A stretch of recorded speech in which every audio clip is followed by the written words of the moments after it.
Sure. Hello, everybody. Welcome back. We had a week hiatus, or 2 weeks hiatus. Something happened. We didn't do stuff for a bit, but this is Tribe Talks episode 7, which is apparently the luckiest number in the world. So, aren't you lucky, you little sausages at home, getting to listen to this episode? I'm joined once again by my wonderful co-hosts, Karthrik and the Wolf. How are you doing, guys? Doing well. Just hanging out. Huzzah! Whoa, hold on. Wolfie, I've just seen that shot glass. Shots. Is that shot glass a Mandalorian? Yeah, that's a mythosaur. I like it. Oh yeah, we got a bone engraved mythosaur. Oh yeah. Oh, it's whiskey, but oh yeah. Oh yeah. From that's cool. The Ren Fair yesterday. It was absolutely awesome. Oh my god.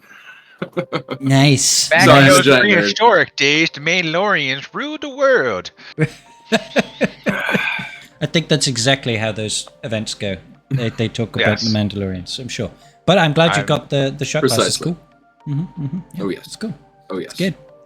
So what's news, guys? What's good with you? Has your week been fun? Did you kick some ass at GAC? I know I half kicked some people's asses and then got absolutely demolished. It was a good time. Well, I'm 2-0. If I win this, I am well seated inside the top 8 for next season of Fives, which I don't love, but it could be fun. I'm having a good time doing it. The only thing that's kind of been rough, I would say, as of late, is just kind of getting it's just the kind of like the burnout and grind of just like waiting for the next thing to happen and just kind of slogging in between, because it's like I really want Leia, so I know what the heck I'm doing with that, and I really want to know what her kit is. But then it's like, we got the raid to do every week, twice a week, and then we've got this and that to do. It's just like I just want to get to the part where I get the content I want, and it's at this point the earliest is probably 2 weeks out for when we get Leia's kit and brought her into the game, and I'm hopeful on my end, just because it'd be cheaper, that she comes after Drogon hits shipments. But I mean, we can bring that up later. But from what I saw from Drogon's testing, Drogon is doing some Lord's work without Leia. So I'm just like, oh my god. Yeah, he looks good. Wait that long. He looks like a lot of fun. Personally, just looking at some of his moves, his specials, being able to boost offense essentially of rebels by 50%. That's huge. 50% protection recovery. That's huge. Mass assists. That's huge. Permanent. It's like master's training for rebels. It's like, all right, sign me up. You know what I mean? Yeah, he looks sick. Absolutely. I can't wait to get him. It's gonna be good. Wolfie, how was your GAC week? What's been happening with you this week, dude? Let's see. Round 1 ended up actually getting the win. Opponent attacked really, really early and was super duper messy. It got the 1923. So I took the liberty to be not as messy, but quite, just a little bit close to as messy 1963. So we dropped a bunch of battles, but we still got the win. Sometimes being sloppy is the best way to be. Who doesn't like a good old sloppy GAC? It's more fun that way sometimes. Sometimes you get down in the mud. And then speaking of which, I did my token single battle yesterday for round 2. I was away for the Renaissance Fairs. It was a damn good time, but unfortunately, GAC was thrown to the wayside, and we the sacrificial goat for your Ren Fair. Yeah. Oh yes. Oh, yes. I hope you had a good time. Indeed. Was it fun? Fantastic time. I've been going every year since I can't even remember how long. But since before it started. Drinking all day, the sword fighting and the archery and all, just you name it, they got it. It's just a damn good time. If you got one nearby you, definitely check it out. Highly recommended. I have no idea, to be honest. But yeah, it sounds like fun. It sounds like a good time to me. So as per usual, gentlemen, esteemed colleagues, our agenda today is entirely fluid and we don't have anything written down or prepped. So I can't wait to really dive into the nitty-gritties of the stuff that I don't know we're going to talk about yet. But it's going to be great and you will enjoy it. Okay, especially you people at home. You're going to love this. So, Phoenix Datacron. Let's have a little chit-chat. Let's have a chin-wag about the craziness that is the very first team that I ever farmed now beating a GL. Well, not just one GL. Not just one GL. Beats Jabba. Beats JML. Also beats Lord Vader. Jabba too? It beats Jabba. Even with Bausch over there not stopping the assists, because you're still gaining the turn meter, you cleanse off your I'm forgetting the name of the debuff. You cycle turns enough? Yeah, you cycle fast enough to where you start breaking loose. And then, since nothing stops TM gains, you can loop it. It beats. It's great. It also beats.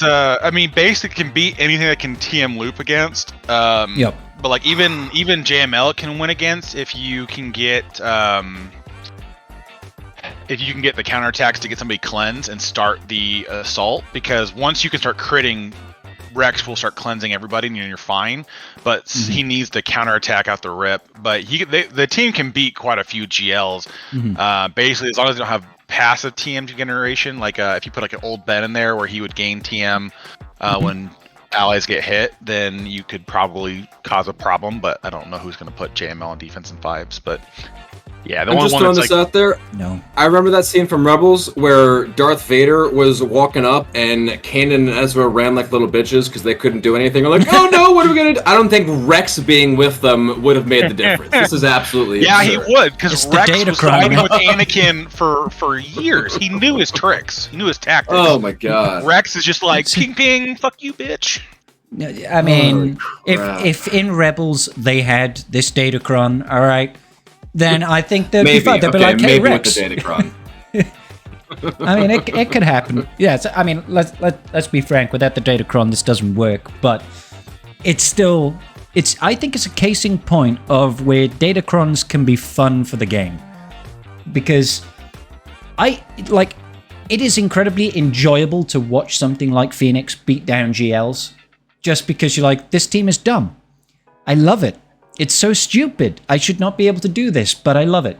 You know, some Datacrons, I would much rather something like this than going back to the days of GL Datacrons making GLs ridiculously unbeatable.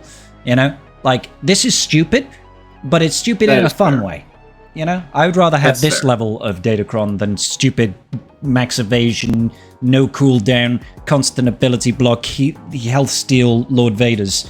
No, thank you. I'm sorry, you don't enjoy a Force Crush and then a Force Crush followed by a Force Crush and then another Force Crush. You know what's enjoyable to you? Yeah. Permanent ability block? No. Okay. Yeah. No, that's not my idea of fun.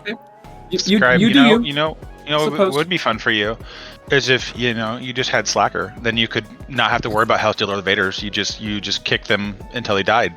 Because when they get to full health, you crit them and they hit them for 1 million damage. It's great. I mean, it's really bad. Unfortunately, guys, Carthrick had to go.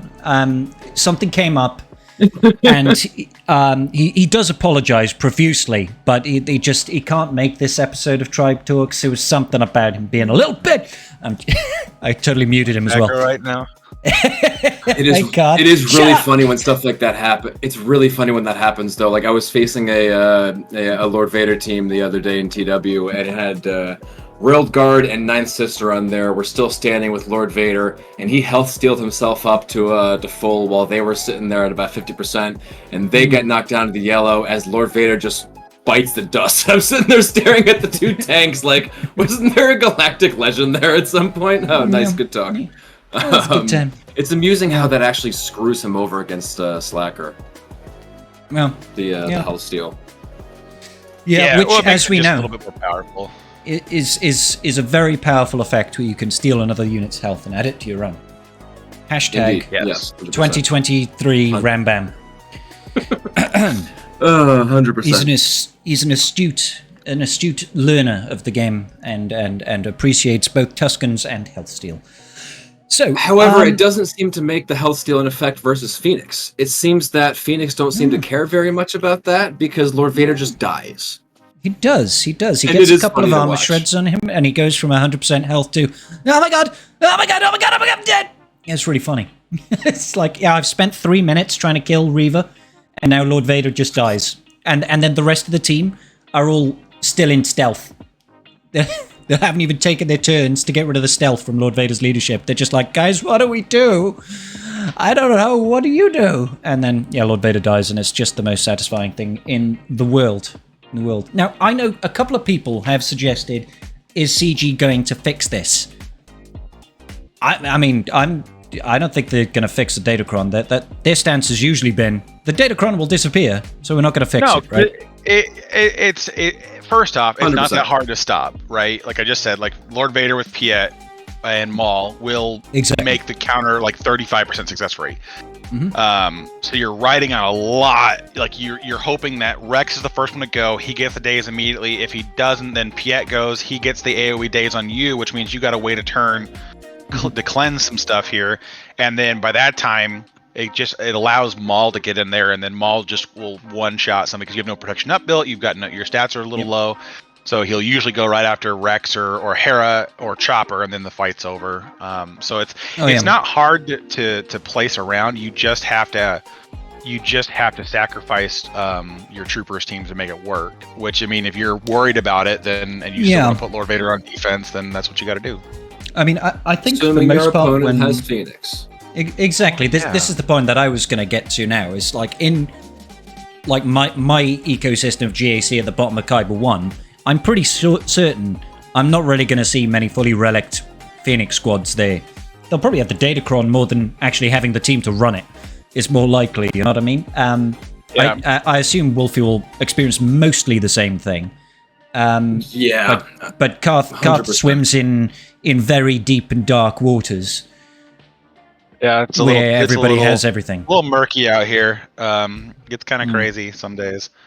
But yeah, it's just one of those things, man. It's just like I'm with people. I understand like what's like the concerns are and what's happening, but it's just like it might be a problem for somebody eventually, and it's going to be a problem probably by the time we get through the end of 5v5 and into the next season of it. So it's like if you have the nugget now to know that like if Phoenix, because it's gonna be, it's not a bad team to invest in. They're all pilots. Rex is gonna be required for Leia. If you're head that way, it's a decent team to pick up anyways. Like if you have the nugget now, you may not use it for 2 months, but at least you'll know going into it. Like if they have, if your opponent has Phoenix, Relic 5 or whatever, then you need to either commit yet to defense, or you need to take Lord Vader off of the bench, or off defense and onto offense. So it's just things to keep in mind. For a lot of what I'm going to experience now, even for me, not every team that I face, everybody's got Lord Vader, of course, but not many people, even now, are doing Lord Vader Reaver in GAC defense. I do it because it's strong. But if I scout my opponent and I see he's got Relic Phoenix, I'm just not going to put that down on defense. I won't use it. And then they can't use that counter then. Or like Karth says, maybe I choose to sacrifice my Imp Troopers. I don't really want to, because I don't really have the depth that Karth does. But I don't know. Wolfie, do you see a lot of Lord Vader Reavers? I saw it, I think, twice last 5v5. I want to say I ended up just 2-tapping it. I threw Traya against it first, and then killed all the ads, and then just cleaned up the solo Lord Vader. That was pretty much how I deal with it as well. After that. So, it's if I don't have Phoenix, so I'm gonna have to have the 2-tap. That Woe sort of thing, or pray that Slacko works. Also, just real quick, just caveat over there with their pilots, and yes, the Phoenix are pilots. However, we do straight up ignore their existence for the Profundity's top counter in the game right now. Killing the Leviathan, you very specifically do not use those ships. So. Yeah, but that's a product of CG making something the way it is. I mean, it's still just want to bring that up. Oh yes, they're pilots, but they're sort of not really the best. Well, and the thing is too, though, is once you get to a certain level of ship investment too, you can use those ships in other areas on other fleets, because the Phantom does have the 1-turn cool. I know my opponent in the last round used the last round used Phantom Sith Fighter. Yep. Now, granted, there's a problem with that because of some of the other caveats to Sith Interceptor's reinforcement. Keyword being other Sith reinforcements. I was going to say it shouldn't work with that. No, but the takeaway is that you can throw in other fleets to cause problems to get faster reinforcements. and so it's still viable. It's just, you have to break it outside of the normal team you'd place it inside of. But yeah, I'm with you. It's not like it's the most important thing to do, but they're not complete wasted. Okay, so that's the weird thing, because Phantom into Interceptor does work. I don't know. Well, okay, hang on. Used to work. I don't know if it still does, because when I had when my Leviathan was 6 stars, I used to use that, and you could just get the insta kill straight away. Have they patched that out? Because that did 100% used to work. Because that's how I used to. That's how I used to circumvent low star Leviathan just not being any good. I would be like, against profundities, I would go Phantom into Interceptor. No. Yeah, each of their ally that's reinforced ship. So it should, the capital ship is Sith. Yeah, so it does work. Okay, actually, just reinforced ships. Never mind. But it doesn't. Apparently, the AI doesn't play it well enough. I think on defense. I think the AI reinforces. It still uses the specials, right? Well, yeah, but I think the AI still reinforces Sith Interceptor first, because it's looking for Sith Fighter, which isn't present, and then it goes to the next ship, and then for whatever reason, Phantom's not getting on the docket. Surely it can't be too difficult for CG to say, hey, if Interceptor is on the bench and Leviathan is the capital ship, Interceptor is always the second reinforcement you do. No. We're like, No. Why is that not? That should be the AI. What CG needs to do is literally just go out and say, hey, the order in which your reinforcement bar is the order in which they reinforce. Get rid of it. Let the players be able to decide what's the best tactic to use, because some things can be really mischievous if you make sure you're gonna all right, my opponent always puts triple meta on defense, so he's gonna have to come in against Negotiator with this team, so I'm going to make sure Plo reinforces first, then I want to make sure this GR ship reinforces, and this one, then this one, and that kind of stuff.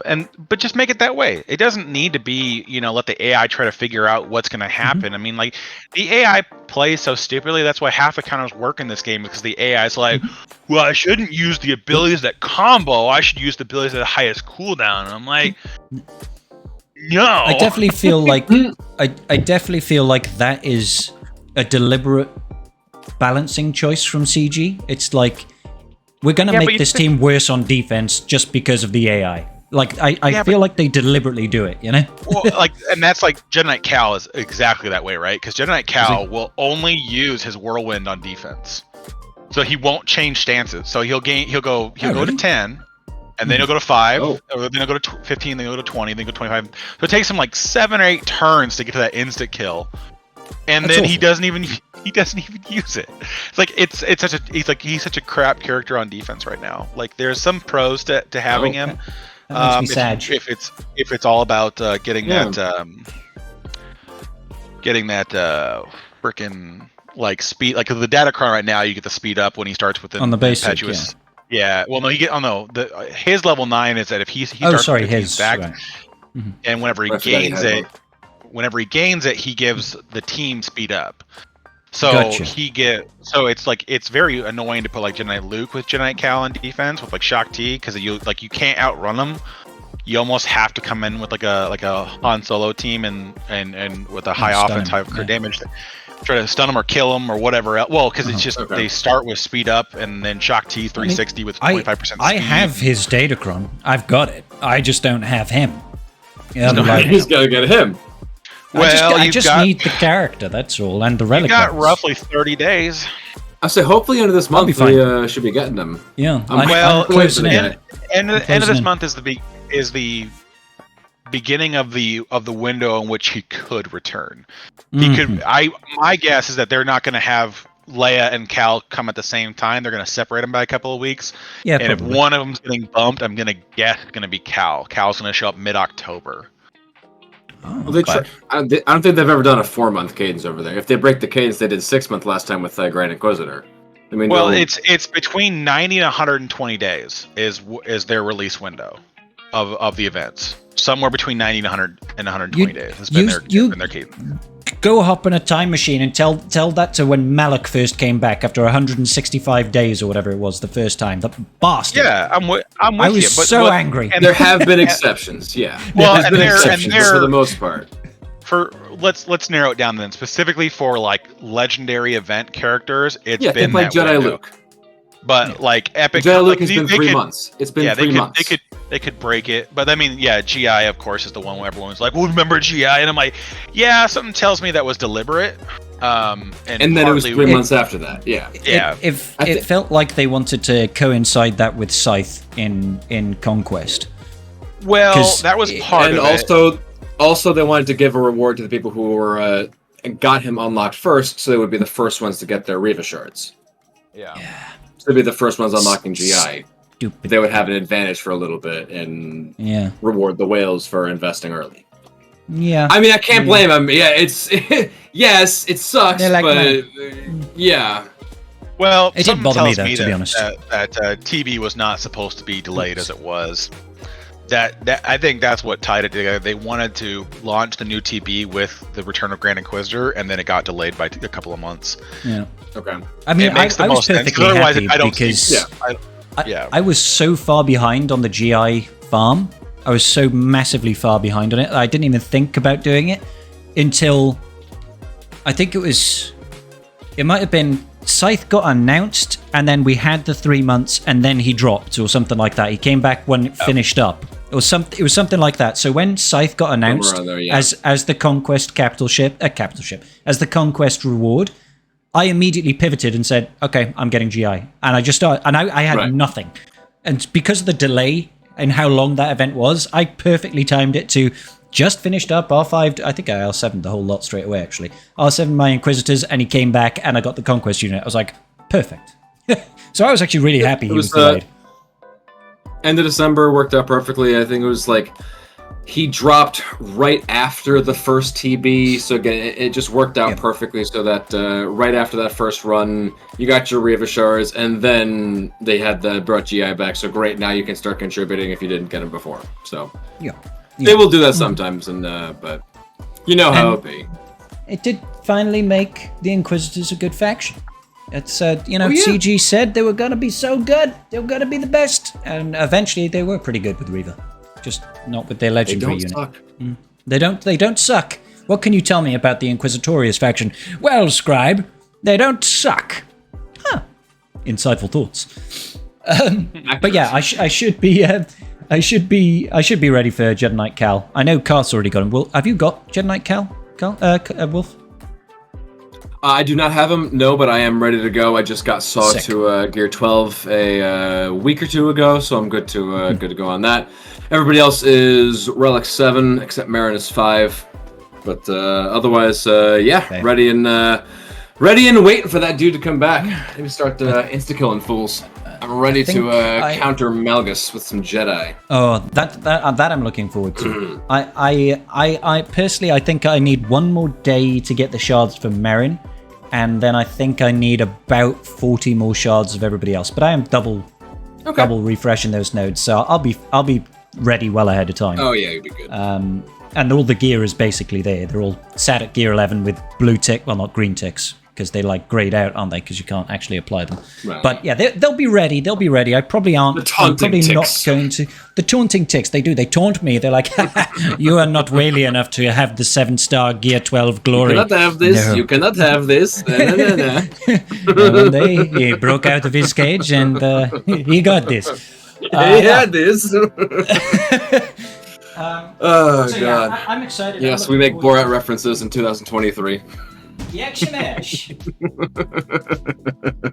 We do indeed. I we love do it. indeed.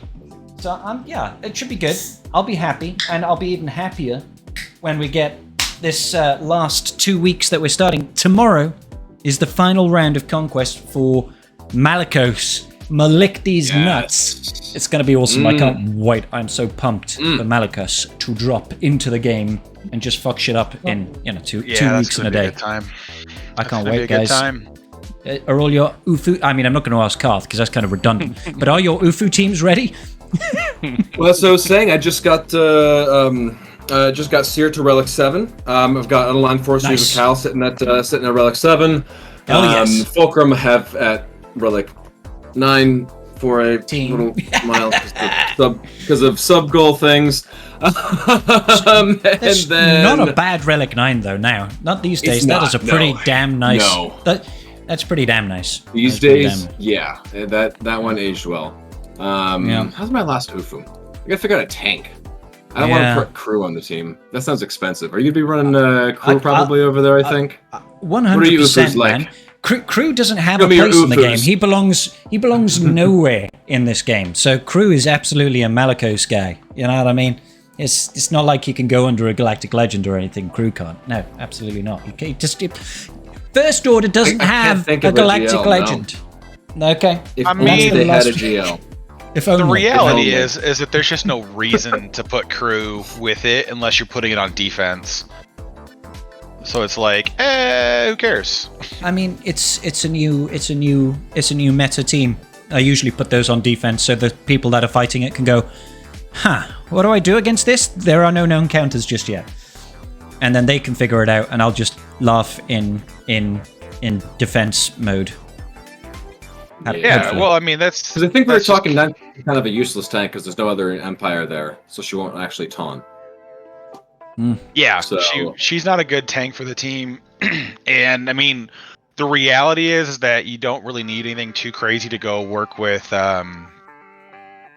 Listen here, Grand Inquisitor, no one asked you. I beg your pardon? Sorry. Listen here, unrelated. Yeah. That's unrelated. Yeah. No, they're just it's hard to get a consistent taunt with a seer team, and so I think you're gonna have to sacrifice Crew there no matter which way you want to cut it. I think it's where it needs to be an effective team. So I'm not gonna be like, oh well, you can't do that because of this reason. I'm like, no, we're gonna just keep sending it because it's gonna be the best option in the long run to have that character with him. What about OG Kylo? He's not a tank. I know he's not a tank. I'm just saying for random other Ufus to fill the 5th spot. But Wolfie, if you were to take OG Kylo, what would you use to solo the Old Republic teams on defense in GAC? God. You can't sacrifice that counter. Do you remember the days of Old Republic being on everybody's defensive board? It's like every single person was OG Kylo. I mean, it was an interesting because it was like, OG Kylo's nearly dead. He's nearly dead, and then he just goes, whop, and someone just disappears. You're like, oh, okay, and he fully heals. You're like, whew. Yeah, full health, full protection, full everything, good to go. Oh, right, sorry, back. Good talk. Back where we were. Anyways, and reset, and we're gonna go around. It's a good time. Yeah, it is a very good time. Yeah. Oh man, I of course, not having geared OG Kylo, did not get to experience that, but I got to watch it several times, and it was entertaining to watch. It was a lot of fun. Nowadays we don't see that Old Republic team. The Karth-led Old Republic team, not even Karth as Karth lead Old Republic on defense. They just no, Old Republic get put on defense, but they got to put on defense now with other teams. Just Karthric not. So you get the. He must have mentioned something about Slacker because he's just banned himself. Bye, Karth. No. He did not like a slandering. Did not like a slandering Karth and was like, oh god, you bastard. Oh no. So Wolfie. Yeah, Karth is useless, but was that? I mean, yeah. Wait, are we talking about Old Republic Karth? No, not that card. This card. Damn it. Old Republic card. But Zelbal's not much better either, though. Actually, Zalbar's great. I mean, that doesn't make any sense. No, Mission and Zalbar are awesome. Canderous is amazing with Maul. A lot of these Old Republic characters have good homes now. It's just not Karth. Sorry. Yeah, his leadership is just not. I mean, I've had a lot of fun with Karth. Onasi. Karth's so nasty. I've had a lot of fun with him, but he just doesn't have that oomph. Do you know what I mean? A large portion of it comes from is the fact that the team really needs an Omicron that gives them that the Canderous unique across the board where they gain turn meter whenever something is damaged that has a dot, and that would help them disgusting. A lot more. Everything. But that's the only problem is you just can't. it makes it almost too powerful. Like the only way you're gonna get in there. He's still bugged at the moment, isn't he? Because he still just gains TM if they've got any debuff. It's not a dot. Oh right? yeah. Candra's just like he's just like I'm just gonna gain. It's any it doesn't need to debuff be a enemy. dot. He gains 8% turn meter. It's supposed to be only dotted enemies. It makes him. Yeah, I think they changed his kit because they couldn't fix the bug. No, really? Yeah, they're just like I swear that's to a you. feature. Yeah, okay. Let me go look. That would be such a great GAC Omicron. Shea Candra's is unique. It would be so broken. Well, I mean, anything that stops turn meter games would. I mean, knock like it out, Hux would run right over it, but that's like you gotta save Hux now to go deal with frickin' Candra's, old Republic. Yeah. Why? And then again, you're then separating Canderous from Maul, and is that enough of interaction to lose? But I mean, Maul just goes with Lord Vader, and you're fine. Yeah. Because that does happen right now, and that's a bit sad. Else. Yeah, the Mandos, like I've got a bunch of Relic 7 Mandos that don't do anything these days.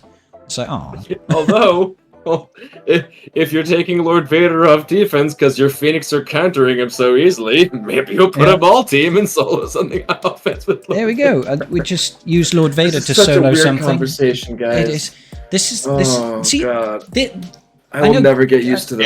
Yeah, they changed his unique. His unique now says whenever an enemy is damaged by an attack, Canderous gains 8% turn meter. It's not even when they're dazed. They don't even need a debuff. It's just whenever he deals damage, he gains 8% turn meter. It's just they're just like, Canderous, he just gains turn meter like all the time. All the flipping time. But it's not even him. It's whenever an enemy is damaged by an attack. So it doesn't need to be him. And anybody, even if the opponent hurt themselves, he should gain turn meter, which is just dumb. Well, it has to be an attack, so they're probably looking for an ability to be the one that's causing it, like dots or thermals, something like that. Well, I was thinking Mole using Seething Rage hurting himself by 10% of his hit points. I wonder if that triggers it. Okay, so that wouldn't be an attack. That would just be an ability. Yeah. Yeah. It's They do differentiate between stuff like that because stuff like Zombie. Zombie will only revive another Night Sister if they die to an actual attack. If they die to a dot, then zombies or will a thermal. revive. That used to be my way of dealing with them. Yeah, I used to deal with Night Sisters that way by getting them to die to dots. And be like, ha! No revive for you. Dots burning thermals. Get them. Yeah, the game's interesting in that way. You're like, why didn't you revive? But then sometimes you forget about it and there's like 2 Night Sisters gone. You're like, well, I'm just going to go ahead and kill Talzin now. And then zombie sacrifices. I'm like, what? Oh, yeah, I remember I killed you with dots. My bad. Right. Shit. Mm-hmm. Or, been there. It was always fun to blow them up with a big old rocket from Boba Fett. Just be like, boom, you're so not coming back. I'm sorry. You've just been melted. So satisfying.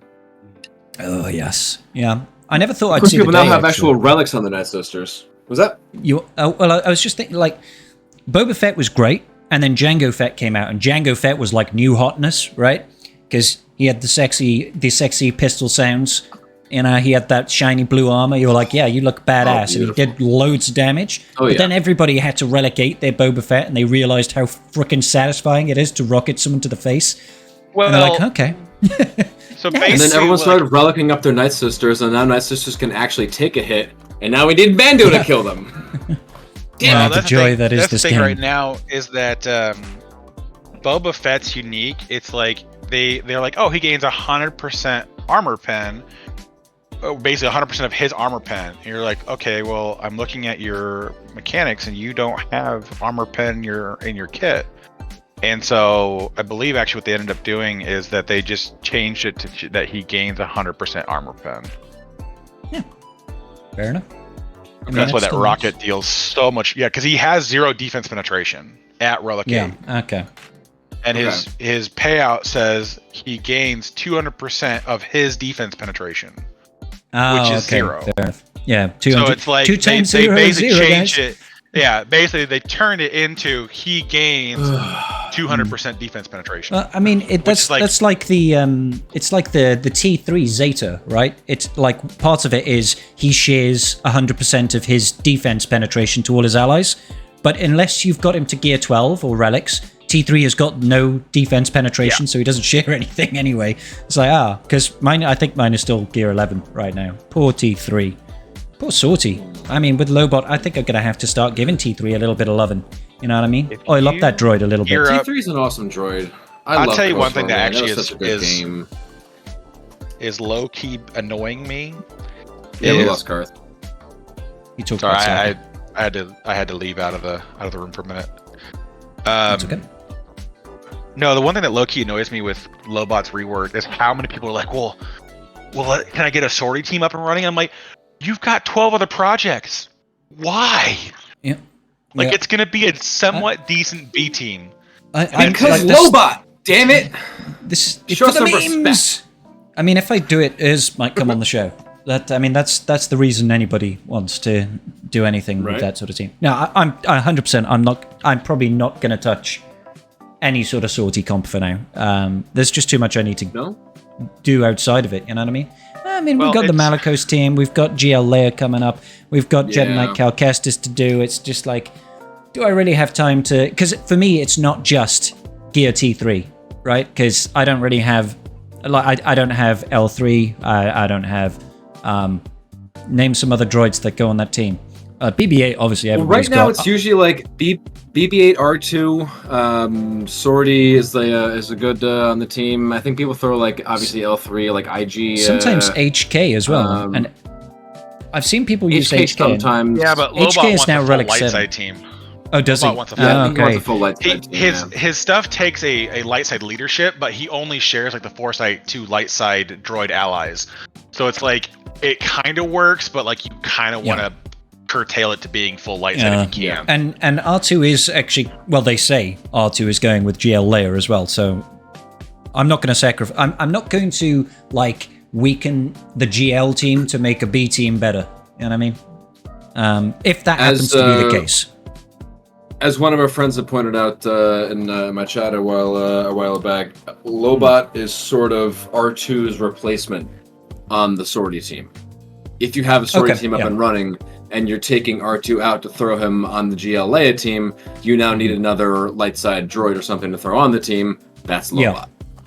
That's sorry, get this over here because I'm really unfamiliar with Sortie's team in general. It was always one of those things that I'll get around to doing maybe one day. It's just not important for me right now. Even now that I have a Relic Sortie. No, I'm sure it's not. But I've got no idea what it even does. It's like Rambam and Tuskens and Healthsteel. I don't even know what to do. The short answer is that L3 can like nuke a lot of teams if you set it up right. But it is a team that has to be set up correctly. L3 nukes them. Wow. Sorry, not L3. Sortie. Sortie is the nuke, but okay. The Sortie can put out some decent damage. Oh yeah. Insane. I was always surprised by that when I did face off against her. I'd be like, yeah, okay, so there's no real damage on this team, and then she just does that thing where she throws out all the cards, and you're like, well, holy shit. Yep. She took that personally, I guess. I didn't realize these were bladed Sabak cards. Fuck, what the hell? Yeah. I didn't know your daddy was Gambit. Jesus Christ. What the fucking magic exploding cards? What is that about? The Vibro Sabak cards. Yeah. Mm-hmm. Yeah. It's a huge thing for turn order, which is it actually almost becomes more frustrating to mod the team that way, because you need to get your debuffs out there for the crit damage from T3 M4, right? So ideally you want BB-8 to go first, which is easy. BB-8 is an easy one to get to go first, but getting T3 to go before Sortie and still clear like a lot of like 300 plus speed squads. Oh man, it's a freaking headache, because Sortie almost needs 0 speed because she gains 75 speed. That's a lot. Yeah, because she gains 40. If it's a full droid team, she gains 40, and then the spare parts buff gives 35, or her leadership gives 45. So you really got to slow her down to get her to go last, because you need her to go last for her Shabak shuffle to just destroy people. But it's like getting T3M4 and like IG88 to get in front of her. You're committing some pretty serious modding to make that happen. But I mean, like back when it first came out, I watched Fatal like one shot a Momo team with Sortie. Just boop, team dead. What, the whole team? For like, yeah, the whole team died. So the damage is really good if you mod Sortie for lots of offense and crit damage, like offense hit, crit damage triangle. She just melts so much face. But it's a commitment, man. Like you're gonna commit a lot of good mods to make it. Like Sortie going first, the worst thing that can really happen for you, unless that's your strategy, because that Sabak Shuffle does throw turn meter around. Okay. So some people will have Sortie go first and then take IG-88 to be the nuke, because his AoE does actually has a pretty decent multiplier. So it depends on how you want it to play, but it is definitely one of those teams that has a very specific turn order that you need to hit. Otherwise, the team goes from deadly to just being attacked by kittens. Yeah, but I mean, it sounds great and everything, But in the same time, I'm like, okay, yeah, cool. You AoE'd a Momo team, but it's like it's still a Momo team. Same thing. So it's nice, but it's still just Momo. Read my mind. It's like. I like the investment, but that level. I like it, but the level of investment to put in that team to be like, yeah, but now I can nuke Momo. It's like, all right. And you're not going to kill Wampa fry. if you put it on. Yeah, and it's not going to hold versus Wampa if you put it on defense. If you put too much investment in offense and not enough investment in health, eventually the Wampa will stack up and just kill your damn sword. So good old Wampa Chompa. Yeah. In threes, Wampa. In fives, it's a different can of worms. But that means for the most part, in threes, Sortie has done their job. You remod her for tons of health, and then you just go on protection duty, slap VIP on somebody, and make it really hard to get to them. So everybody's favorite game mode. Yeah, that's all you're although doing. with Lobot, that may change. Lobot. I don't think it will, because you just don't have the damage output behind it. Lobot's not increasing the offense astronomically. And then if you don't take some sort of tank, they're just going to go pick apart Lobot and get rid of his uniques. Oh. It's like it's just one of those things where there's just not enough pieces there. It's how a lot of 3v3 teams end up going, right? Is like there's just it's almost like not enough. The game wasn't designed for 3v3. I mean, call me crazy. It's almost like it wasn't supposed to be. Yeah. There's only a few teams that even work that way, and everything else is just kind of poopy. I think CG, and now is the time to go the complete opposite end. I want 6v6, and it works with the allied slot, so we get 2 leaderships.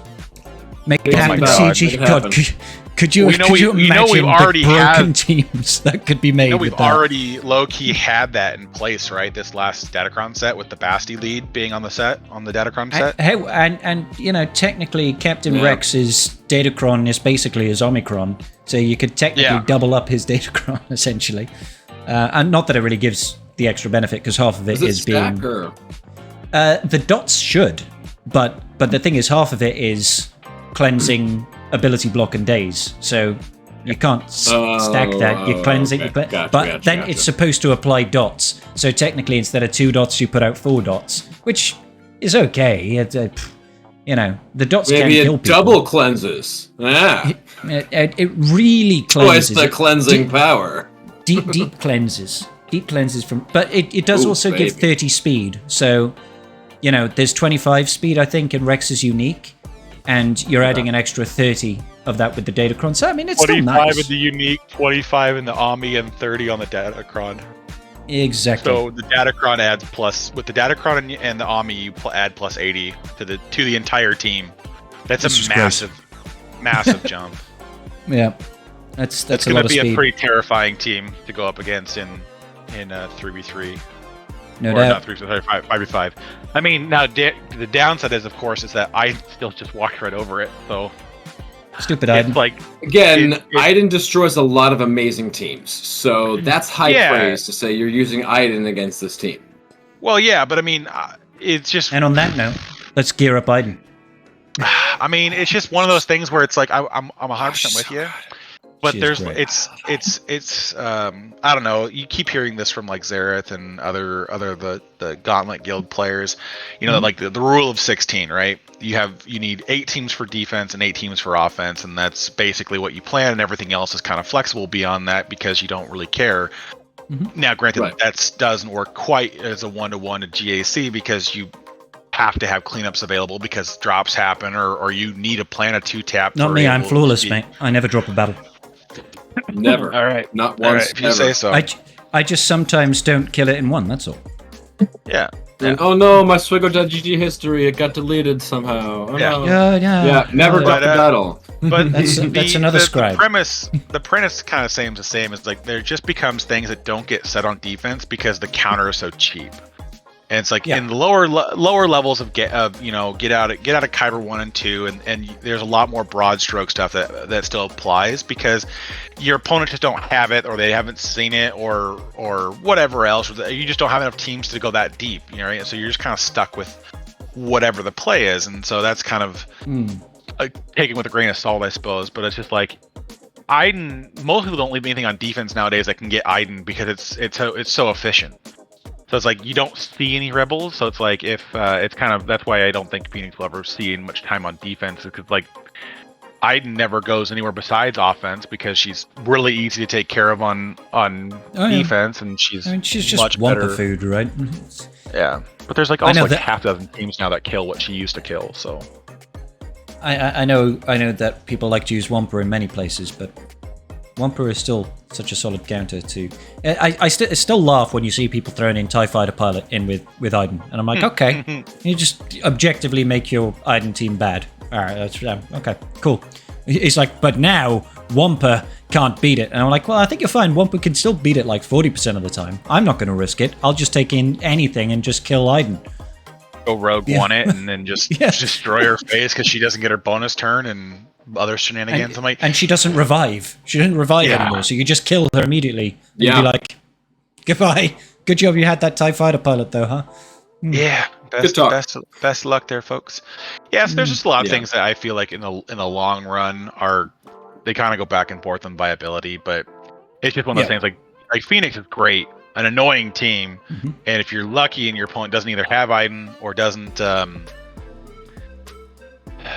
or leave them on defense, then you got an annoying team that's going to require a decent counter to get around. But otherwise, there's just some low-hanging fruit there that's just like, well, I'm not going to use it anywhere else because I don't need to, because I only need 11 teams for offense, and you plan your A team counters, and then your B team stuff is just kind of whatever you can piece together. So. It just depends. Yeah. Anyways, I mean, I still keep on edging more towards heavier defense in GAC at the moment, and it bites me in the ass sometimes. But I prefer having a harder defense. What? I don't like 5s for defense next season. I do, because it's not 3s. All right. Like, give me back 5v5. He's saying playing a defense heavy. Yeah, because there are so many powerful. The Jedi faction as a whole with this next set of 5v5 is, I mean, Qui-Gon will kill any non-GL team, guaranteed. Yeah. Mm-hmm. Maybe outside of like an Afra team on defense, which that's kind of a waste in my opinion, but. Basically they're gonna move first. You're gonna kill Qui-Gon. Anakin's gonna detonate the board. And so it's like, there ain't much that's going to do that.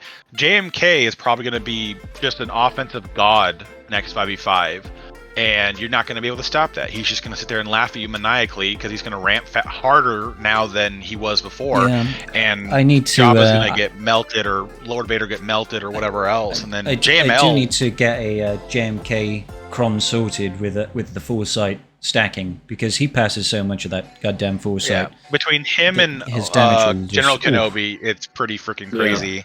Mm-hmm. But there's just so many things that now, like, you're looking at it now, like, especially towards the top end. I mean, like, granted, get out of the top 100, get into low Kyber 1, into Kyber 2. Some of the stuff doesn't apply because people are with us peasants. Yes, well, how many opponents do you face on a daily that have 30 of each Datacron set currently? It's I'm gonna go with all 0 level 9. all of them, obviously. Obviously, all of my so 100%. they're just getting to this point now where I think my opponents have got 31 level 9 Datacrons, so fuck you, God. Yeah, right? Get good. They hacked the game. We've gone beyond the limit, and they actually have 60 Datacrons in one set, and that's because 30 of them are still in their freaking inbox. Oh, I took that personally. That is actually me right now. I still have like 28 unread emails, and it's all just Datacron. I'm like, whoa, shots fired.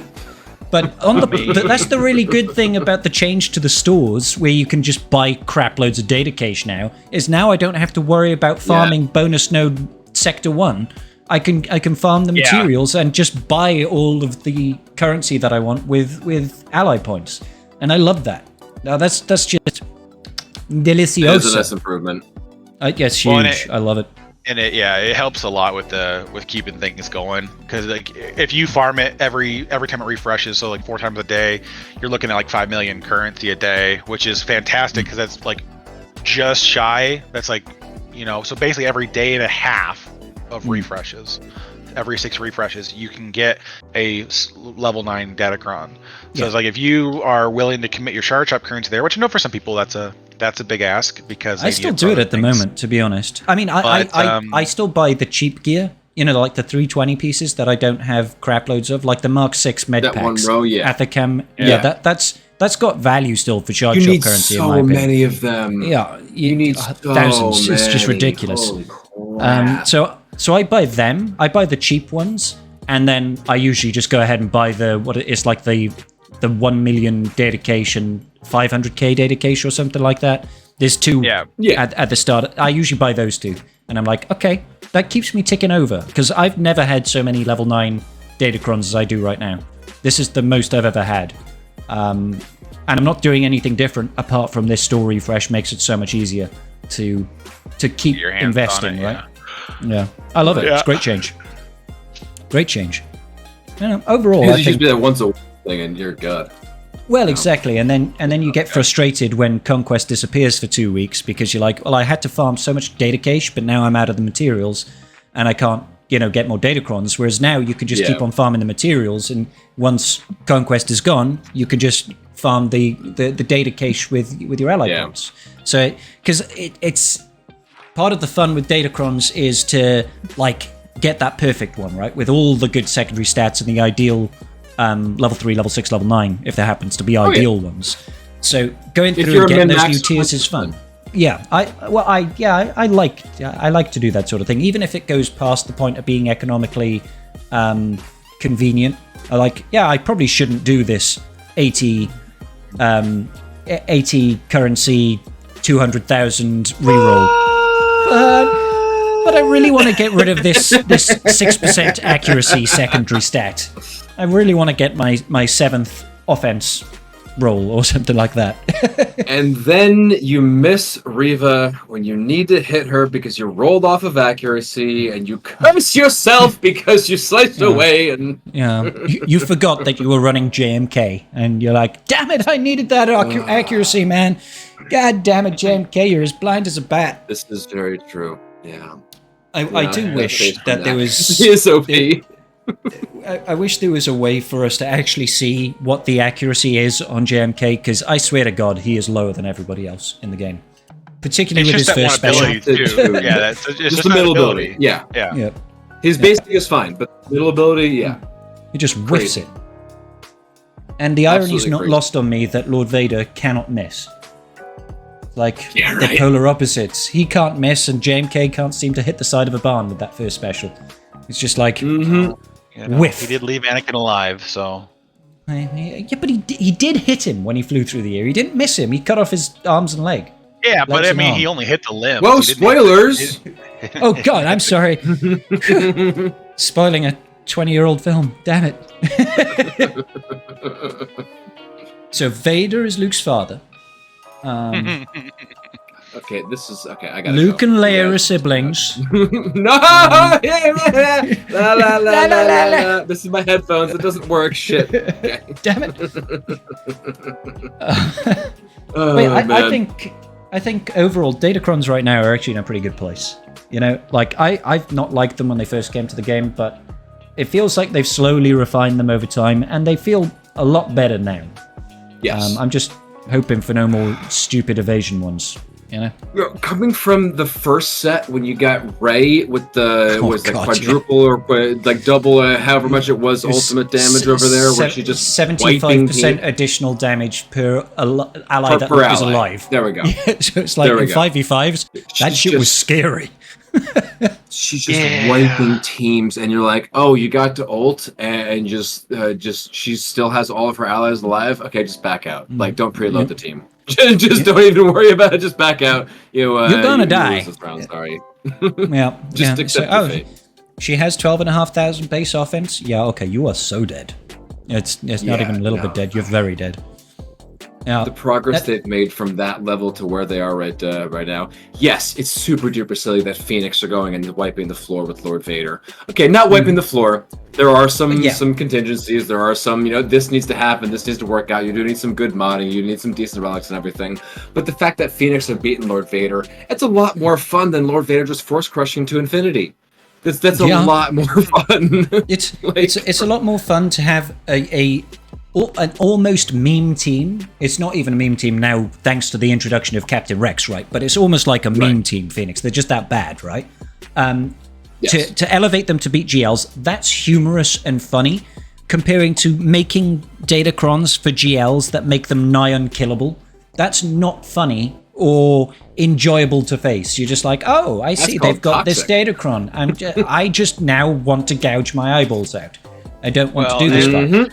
Especially now with Ray and Ben, because think about that datacron if Ben had been the game with Ray, where you couldn't kill people, you couldn't kill him until Ray was below 50% health. Oh my god! Time to bring back that Ray datacron. Let's do it again. Oh god! Those are the datacrons that make me want to not stream GAC. Like, those are the ones that make me I get so pissed off at those things. Where it's just like, this is so cancerous, it's so toxic, whatever for the game. Those are the ones where I see them, and it's just like, I don't even want to stream this. Like, it's not even enjoyable. Yeah. I'm not even having fun with this anymore. We honestly, just get wiped and we're just done. So why? That was the Lord Vader evasion no cooldown cron. That was my closest I've ever gotten to just not ever wanting to stream GAC. Because it always came down to, do you kill that one team? If you kill it, great, maybe you can have a fun time. If you don't, you might as well just not stream. Because I used to start my GACs and be like, we're going to see if we can kill Lord Vader, because if we can't kill him, the rest of it doesn't fucking matter anyway. And you saw it. His defensive hold rate was something like 70%. It was like a 30% win rate against it. Yeah. It's just like, how is that fun, man? So much fun for everybody involved. Yeah. Just grim. Just grim.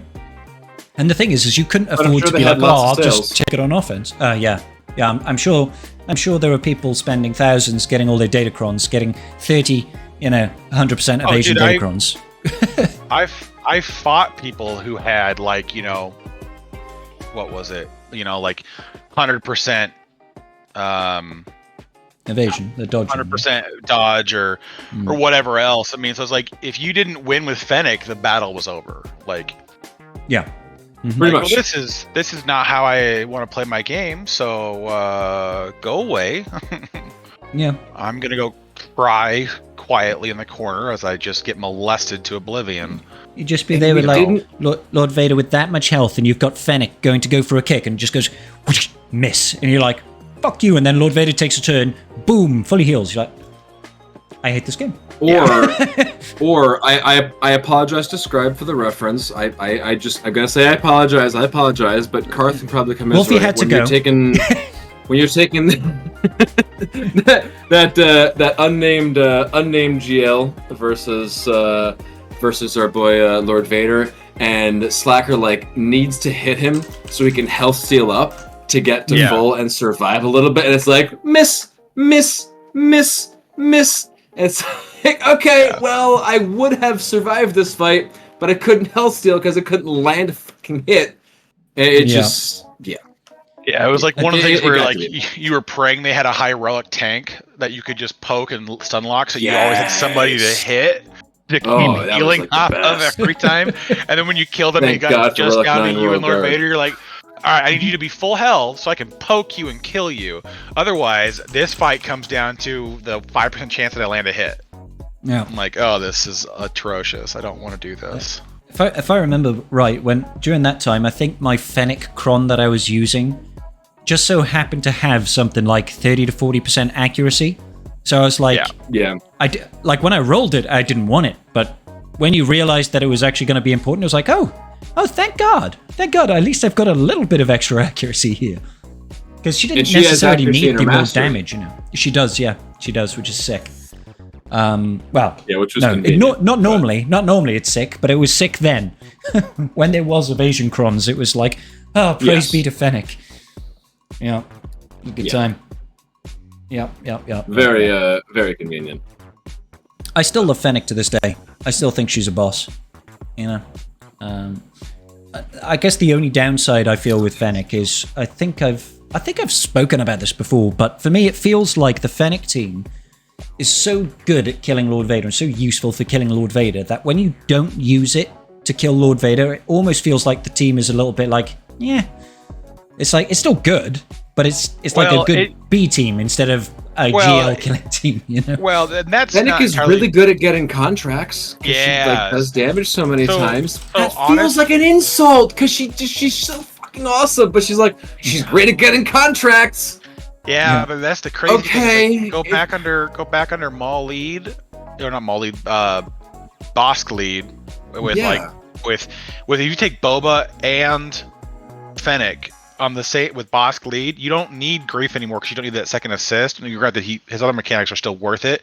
But if you need the speed, you can drop grief for Zam.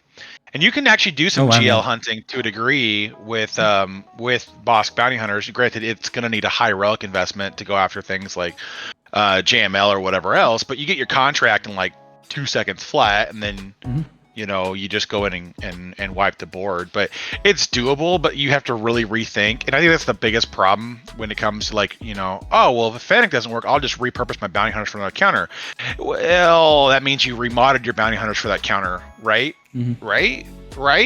So it's like, it's one of those things where it's like, it's just like, I get where you're coming from, that it's interchangeable. Bounty hunters all have unique leaderships. You can do what you want to have a good time, and right up until it doesn't work anymore, and you're like, oh well, I needed to be 400 speed on this, and I don't hit it without this, and this. And I'm like, poop. It's a bit disappointing. It's always fun. It's usually like if I've not happened to have used Fennec, or I don't need her for the Lord Vader. It's sometimes fun when you're coming towards the end, and my GACs tend to be a little bit scrappy, even though, Garth, I never drop battles in GAC. When, for some reason, I find that there's still enemy teams on the back wall, and they might be missing a unit because of some unknown reason, not that I went in with a team, killed one unit, and failed to... It wasn't that. It's a glitch. Some reason, for some reason. Let your opponents play exactly. team down that wasn't full. Yeah, I got you. Exactly. Got you. Sometimes that happens, and it just happened to use a random character portrait to fill the slot. It's not what was there. Exactly. That's all that it is. Yeah. When I get to that point and I realize, I still got Fennec. I'm like, oh well, I can use Fennec in this. It's a crappy B team. I can use Fennec to just more or less kick someone into oblivion because she still hits like a goddamn truck. She still hits phenomenally. It's great well. animation too. It is. Seeing that whole fucking roundhouse again, it's great. Yeah, man, it's they beautiful. done Ming Na Wen proud. Yeah. They did so well with that animation and everything. Yeah, and those stripy socks. She's got drip, man. They're drip. boots, damn it! Yeah, but stripy socks. She's wearing boots. She's wearing stripy socks. They're all boots with stripes on. How can you see her socks? They're under her boots.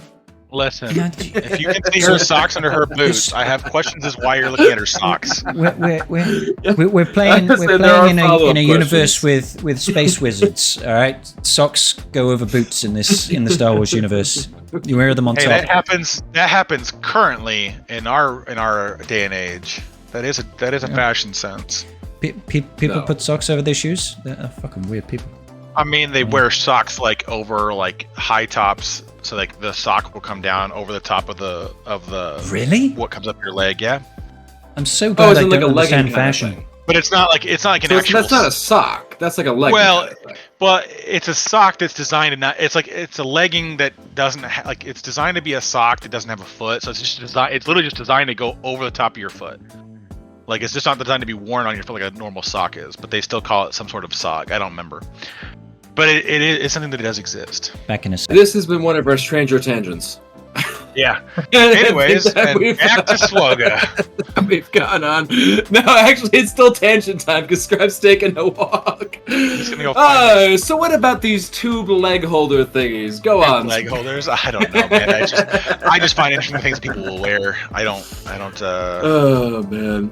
A leg warmer. I don't know if that's exactly what they call them nowadays, though, because they're not like big fuzzy things like they used to be for leg warmers, or what you used to It wear. doesn't need to be big fuzzy. What if it's like a thermal layer? I'm sure. Still. Yeah. Come Still, on, we can BS an answer. I don't understand why people wear socks over a shoe. That's all I got for you. Pants go do that role. Like, why do you want your sock to do that role? If you got Just questions, ruin- we will make up answers. Yeah, that's a fact. Oh man. Did you miss me? And welcome back, Scribbly Bibbly. Did we? No. Should have we? We were talking Probably. about leg warmers and socks over shoes and everything. Yeah, I don't know. Yeah. I mean, this is the This Star has Wars been- talk that yeah. you come for, guys. This is the Galaxy of Heroes related content that you all tune into every week. You're like, yep. Oh, clearly. How about them socks, though? Yeah. So, Datacrons. Datacrons. Yeah, absolutely. I think they're Datacrons in are a a good bit place. like stocks, right? They are. I mean, Oh, yeah. what the Yeah, to wrap Datacrons that up, and definitely a good socks place. have in common, they keep you warm at night.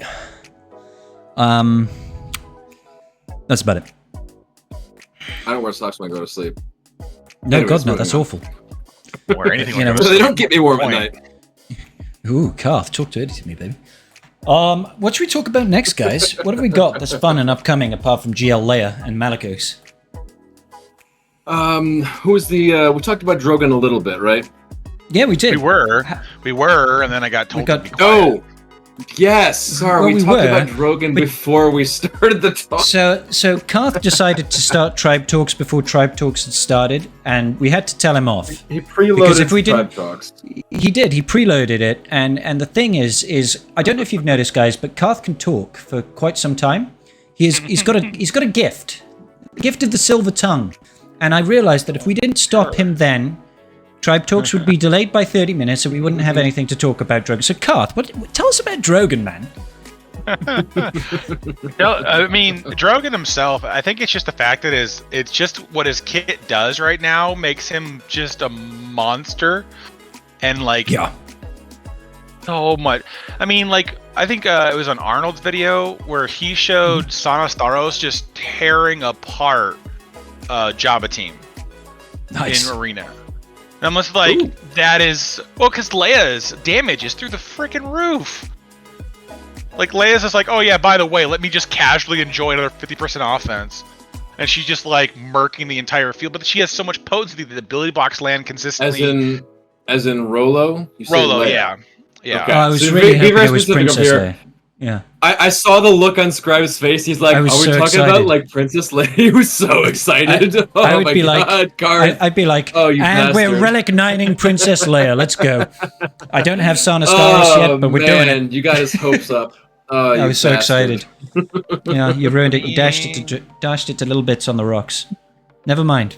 But Sana Staros I killing would Jabba, like that's to still cool. say- Yeah, I mean, it's just crazy what well, it's just that buff, right? That buff and his unique together. just 50% and his offense damage- is rather nice. Let's be So honest. Well, and his much. damage is actually quite good too, as far as I can tell. Undispellable. Can't be Yeah. prevented. I mean, and it can go to persist everybody. between days. It's almost like Cat. Cat adds 50% offense, under certain Yeah. provisos, but unaligned force users, it's like that's such a huge bonus. It's such a huge bonus to your damage. It's insane. I just On a marquee. Yeah. I mean, for everybody else, it's kind of like, we were talking about it before the show in Tribe Talks Preloaded. But it's kind of like Master's Training for Rebels, essentially, right? It doesn't give quite as many buffs, but it's giving 50% offensive potency, I want to say, and then they will be called to assist when Drogon uses the ability to do it, right? Well, yeah, he calls everyone to assist. 'Cause, Everybody with he it, dispels and allies with key turning. You dispel debuffs on all targets and other ally and allies with key turning. If the target ally didn't have it, they gain it. Wounded can't be well prevented. Call all allies with key targeted to assist. Drogon Yeah. target other ally and allies with key targeted recover. It's just like Master's Training then, because that's what Master's Training does. It cleanses, it puts on the buff that gives them stats, it calls them all to assist. That's huge. That's huge. 50% offense, and Rebels do damage, man. Rebels hurt, generally speaking. Well, unlike Master's Training, he gives it to himself. He does. Hoda can't do that shit. He's one-upping the Grandmaster. Well, in fairness, Wolfie, out of technicality, that is technically wrong. He cannot give it to himself because he already has it. Yeah. I mean, the buff itself I know. is granted to this. Yeah, he can have the technically buff correct. versus... The best kind of correct. But like same thing with like I don't know why they don't allow the armor to allow. Yeah, that one does annoy me. Because if you get your whole team with Beskar armor and she's just sat there with 3 stacks, I'm like, let me put it on her. She wants to get some of the Beskar for herself. She can't give Beskar armor to herself. Surely the armorer can fashion armor for herself. Like, come on, that's not allowed. Wolf. This it's not strange credulity. Yeah. But the thing is too is that like Drogon, he's such a funny character because his potency is off the frickin' charts, right? He starts with 50%. Keen Strategy gives him 50%. He has the highest base potency of the game of 147%. Dear God. So he is just shy of 250% potency. Square one. So he is probably actually Anakin's father, right? He is so potent. He is so potent that his sperm went back in time, got Shmi pregnant, and boom, Anakin Skywalker was born. That's how potent he is. Like that. That's why he's hanging out with Leia. It's his granddaughter. Yeah, it's family time. That's all it is. Family time. Yeah. It all makes sense. I can't now. wait. So all you're saying, really, what you're telling me, Karth, is in order for us to have a really cool jab encounter with Sana Starros, we just need to have the latest marquee relic up. Relic 7 Drogon. Yeah, we just need that. Well, it's the suppressive part of the thing too. That's the big thing is that Sana has the tenacity down. Not Sana. Yeah, Sana does. Kara has the AoE turn meter removal that basically once you got tenacity down, they can't resist. Keen Strategy and basically makes Leia just start clapping absolute cheeks. So it's like it doesn't matter that you can't attack on a turn. You don't need to. It's just it's the same thing with the Night Sister counter. The Night Sister counter just goes, well, we don't really care. If you happen to use her AoE with the 10 hits and it hits one person, like with those 10 hits with the 50% offense, that's just going to be good night. Somebody dies. Yeah. Well, if it hits you for just 20k, right, per, let's just say it hits for 20k per. If you're down to only a couple people left, you know, that's still 200,000 damage. That's a lot. Like my Chrysanthemum is like north of 500,000 total hit points. I think he's maybe pushing 600,000. But still, like that, like Leia gets to use that ability like almost every turn because when you hit something with target lock, you reduce your cooldowns, or similar to that effect. I'd have to go back and look at it specifically, but the basic idea is that it's not going to be a long cooldown to come back and try that again. So it's like you're going to just eventually pummel them into the ground, and by the end of it, you're just buffing up your team with it. So it's like. Yeah, it's so tempting. I'm looking at Drogon right now. I'm like, if I find out by the time 5v5 starts that Leia's coming before 5v5 ends, basically before he would go to shipment farmable, I'm probably gonna go get him. I'm gonna use it for the. It sounds like Karth is making. It sounds like Karth is making a case for Rolo to be the 5th on that Leia team. He's making a case of. Yeah, it wouldn't work on the Leia team, Wolfie, because you don't get the TM gains and you don't get the cooldown. Well, we haven't seen Leia's kit yet. Yeah, that's a very good point. Leia's kit outright prevents cooldown manipulation, so I'm gonna go. So you won't be able to use the AOE all the time. They've obviously been very deliberate. Right. Okay. Yeah, it's funny, 100%. That's like the few little tidbits that we've gotten. Yeah, it's like we know that her basic gives all rebel allies retribution, and we know that she outright prevents cooldown manipulation, and her ult is apparently all cooldown manipulation or enemy cooldown all of it. manipulation? All. So JMK can't reset cooldowns. Maul can't decrease cooldowns by 2. There's something in Jabba's as well. Okay. Yeah. Yeah, Jabba's Okay. first special, I think, is a cooldown push. Yeah. And that shit is so annoying when you forget about it. You're like, Yeah. Oh yeah. I needed to use that heal immunity, you son of a bitch. But yeah, I'm interested to see who the fifth for Leia is going to be. We know it's going to be R2D2 Drogon and Leia. We know it's going to be. It's going to be situational. They're planning a rebel tank, so it's Kanan, Old Ben. I'm not going to put Kanan there because Kanan is going to go live with Phoenix for the next few months, and probably definitely. Zeb, let's go Zeb. Come on, Zeb. I'm hoping I need a use for my online Zeb. Yeah, I want Zeb to be the tank, or I want Old Ben to be the tank, because Old Ben is actually going to be. I would almost actually want to go do double tank, to be honest with you. If I could get Old Ben, Zeb and Old Ben. Either Zeb or Old Ben and SRP, because SRP could be kind of fun if you can get them to kill, like use cat to leap it. Because Key's going to give them the free revive. They can't work around it. Yeah, exactly. But does Keen's stratagem persist through death? No. They said that in the. You'd have to read it. Does not. Yeah. Kit revealed that they're like, yeah, we intentionally made sure it does not persist through death because of SRP.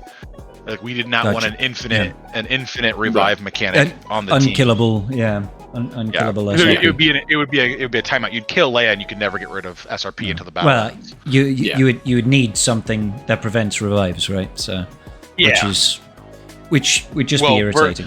Which a GL surprisingly doesn't have a ton of access to. Well, I mean, Slacker does it. I mean, sorry, we're ignoring Slacker. He doesn't do shit. Lord Vader JMK doesn't have it. Lord Vader during his ult does. Rey does with Whirlwind. You could get around it. Yeah, you're right. I think the Jabba Rancor is unrevivable as well, right? The Rancor ult. Yeah.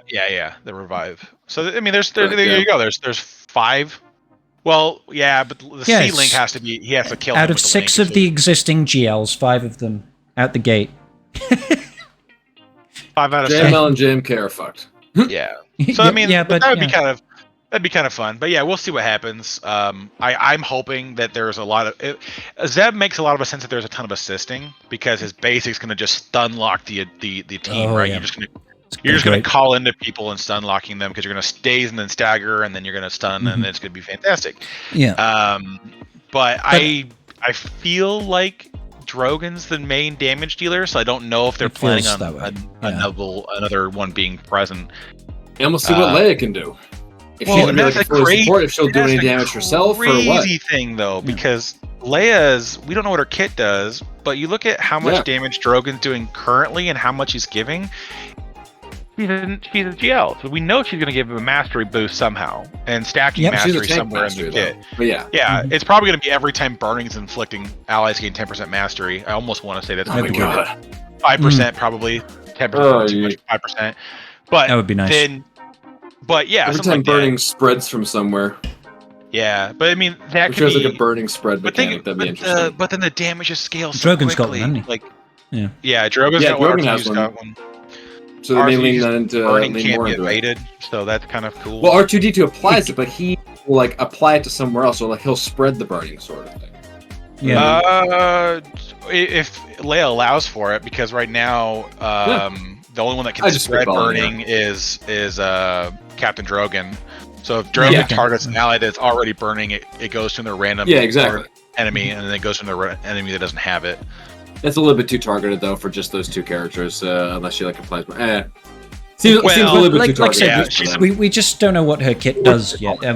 We're making some pretty the ult is assumptions. Apparently supposed to be an AoE fracture, so that's going to be that's going to be so stupid. Like if there is any way to TM suppress your opponents, like I would be like, Kara is now the 5th, because it's like I'm gonna AoE fracture, and then every time you think about getting turn meter, seriously, I am going to just push it back.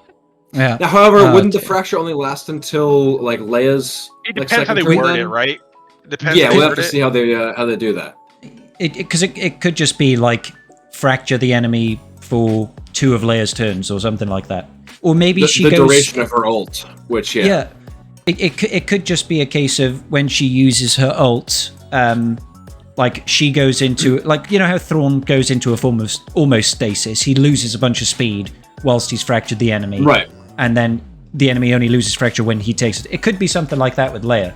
You know, maybe she goes into another stance like Rey does, for example, during her ult. And during that time, the whole enemy team is fractured. Yeah. Exactly. It could be something like that. We don't know, but I'm excited for it. I'm excited for it because Fracture is still Leia a enters turn-based phenomenal mode.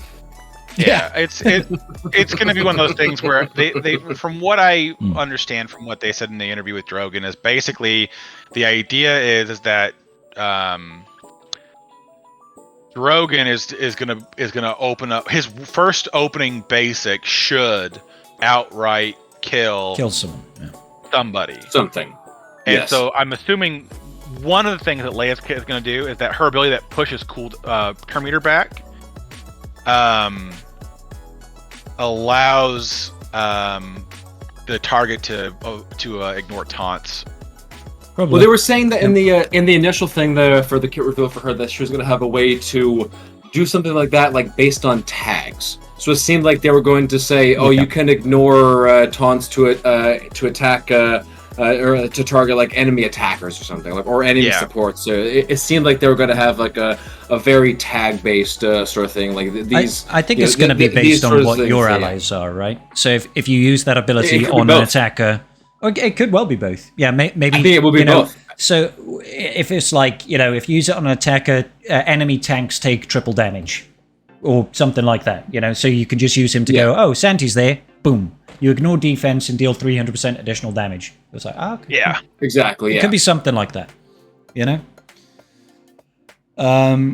Something targeted, something over there. Something to make it play really, really dumb on defense and need you to play it on offense to do anything.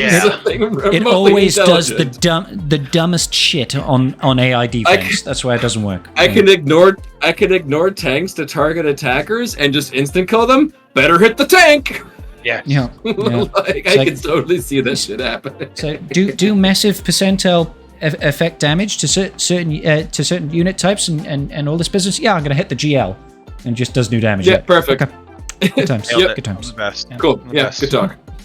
I'm here all night, guys. We'll do it. Yeah. It seems to be their way of making something an offensive team versus a defensive team, and it's, I'm not sure how I feel about it. That's like 100% like the Bad Batch and other things, right? Where they're just like they just play so or trash. Tech doesn't stun, yeah. Yeah, God, they just play like trash. Like, well, the funny part is that they changed that coding for Conquest, where Tech does now stun on the Conquest. It's random. Just Conquest. Conquest is completely random. Oh yeah, you'll go into the same battle and they'll play it different ways every single time. Like sometimes they'll do the sometimes Echo won't even start with his big old dispel and everything. Sometimes Echo will start off with his middle ability. Like he'll call somebody to a system and say like, Echo? Are you feeling okay? Did you guys switch helmets or something? Like, am I missing? Like, you guys, you seem broken.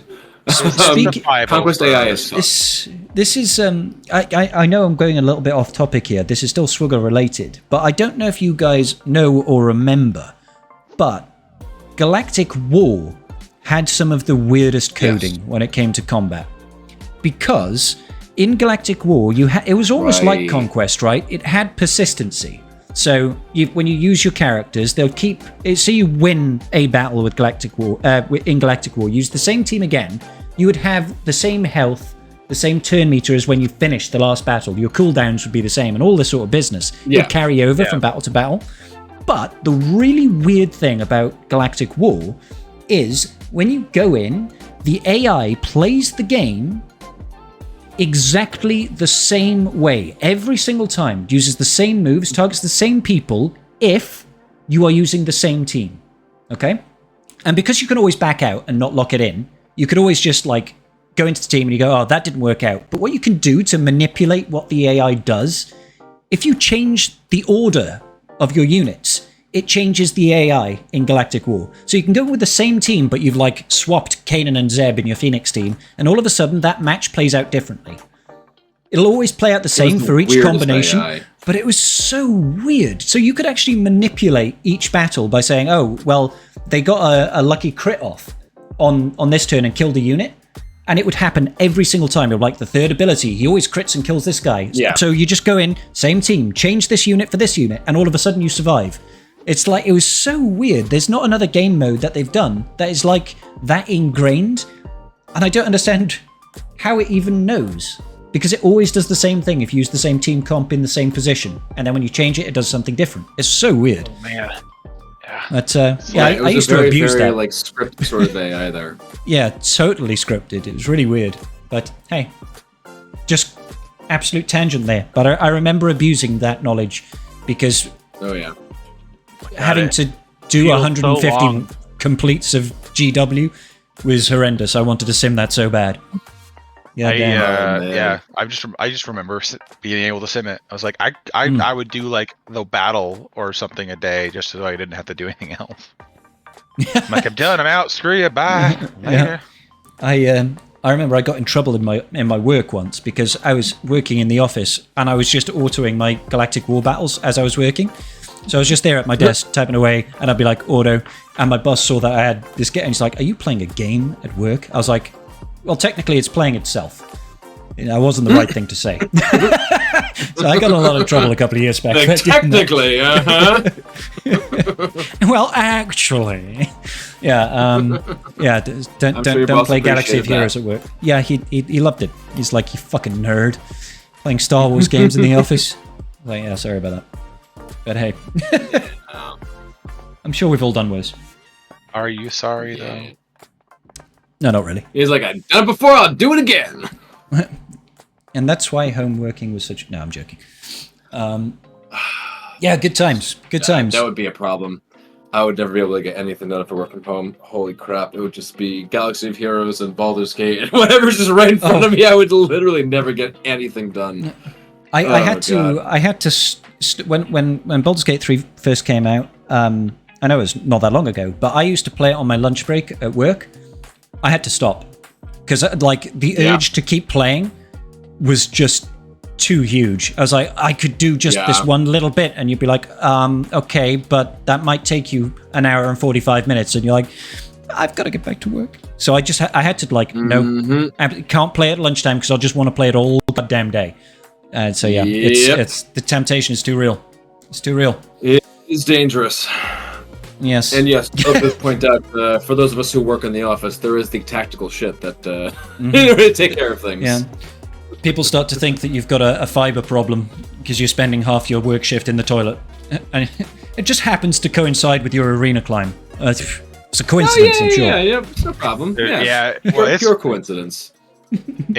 It's funny though how much that chews up though, because like back when the arena climbs were like super meta defining and super like pertinent to everything that we're doing, and just like oh my god, I was just like, oh, I'm so boned. Like I don't have an hour every day to do this stupid climb versus this stupid team versus this stupid thing. Just like what I will say, I know this is in Heroes of Middle-earth, which is CG's other mobile collector game, right? Their arena is even worse because their arena has got a 15-minute cooldown between battles. Okay. So if you need to climb, you need like an hour and a half if you need to do 5 battles, because you finish your battle, and say you took a whole 5 minutes to do that battle, you've got to wait 10 minutes before you can attack again. It's horrendous. I don't know why they decided to do that. It's like, it wasn't broke. Don't fix it. Like, please don't. I honestly think it was probably just a way for them to like make it like much more taxing to like try to lock somebody in play. So they try to create an environment where it's harder to penalize people from climbing into a position. But you know how it is. Like if you want to hit a payout, you don't climb 4 hours before your payout, or 5 hours or 12 hours, because you just get knocked down. And now you have to climb like an hour and a half before your payout if you want to try and hit new levels. And it just means that you're leaving yourself vulnerable to being dropped at a higher rate. It's like there's so many times where I've lost track of time, and I'd be like, oh, I forgot to climb an arena. And there's like, you will not hit your payout then because you don't have enough time on the clock.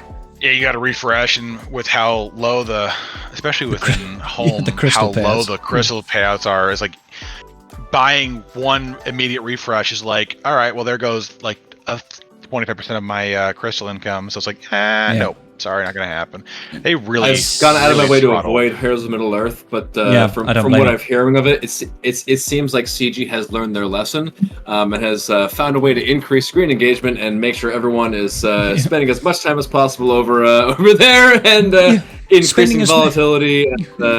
Spending as much time as possible with absolutely nothing to do, because there isn't anything to do in the game. Learning all the wrong lessons and like, applying them. That's the the cynic in me talking. But no, it's true, man. It's true. Honestly, Home might be a decent game in like a year. Yeah, in a year it might be okay. When it has more features, has more things kind of flushed out, because it feels like a lot of what they did is they had the beta and they're like, by the way, we don't like the fact that we gave out so much at Square One, so now we're going to strip all that out of the game and then give it as marquees over the next the first year. Like they've got like probably easily with the number of characters they took out of the beta game, they've got enough characters to probably last a full year with releasing at least 2 marquees a month. And that's what they're doing. They're doing 2 to 3 marquees a month at the minute. Every month. That seems like a lot. It is a lot. It's just so much. It's here they go, Scribe. Spend $50 and you can go get Ironhide to level but whatever you need. Ironhide is maxed. Sorry, Gear 9. 7-star. Gear 9. Oh, well, Gear 9. Well, that's different. I'm so not going to buy that pack. Thank you. Yeah. If it survives a year, I mean, there's a lot of discussion that's going around about will the game survive. Will. I'm sure it will. It will. It'll get subsidized. In it, and it'll get right subsidized now, by Galaxy of Heroes, to be honest. Well, that and the other thing too is that right now, it doesn't need to do anything really to keep people like it just needs to have content flowing, whatever that content is. Like they already got their raid out, they're already talking about bringing in a GAC feature. They're just gonna have enough stuff there that it's just gonna be able to keep pushing forward. I don't think it's gonna be like this game is honestly gonna run at least 2 years before it could ever hit critical failure.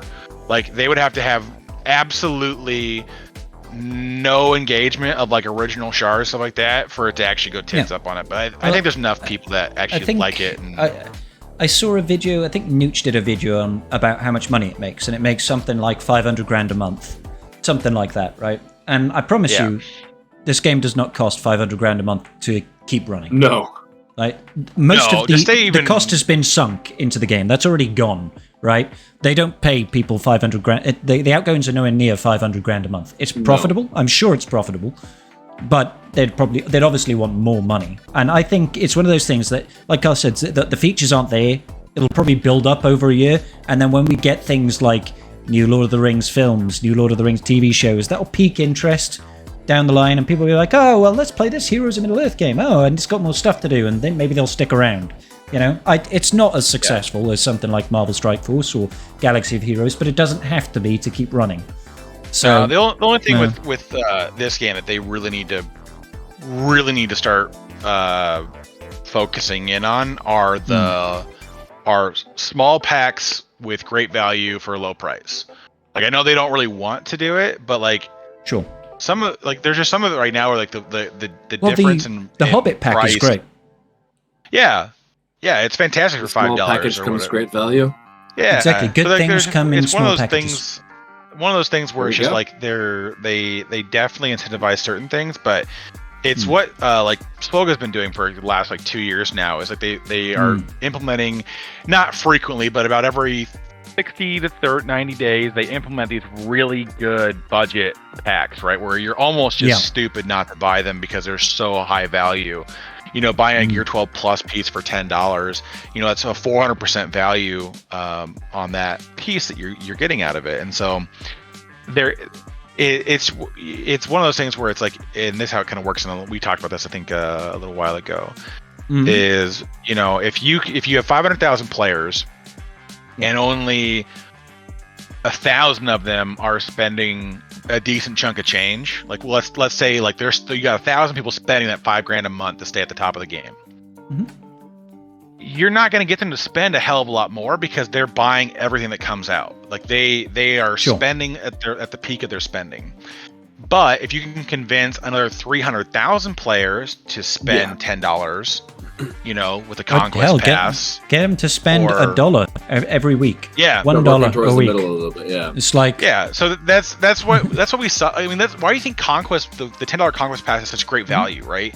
Like that's CG's like almost exclusively the only thing I wail on in this game is outside of whale Rick moments. Fair. That's basically all I spend cough, on. Sabine, cough. Relic clap, Sabine. Hera, Ami, other things of that nature.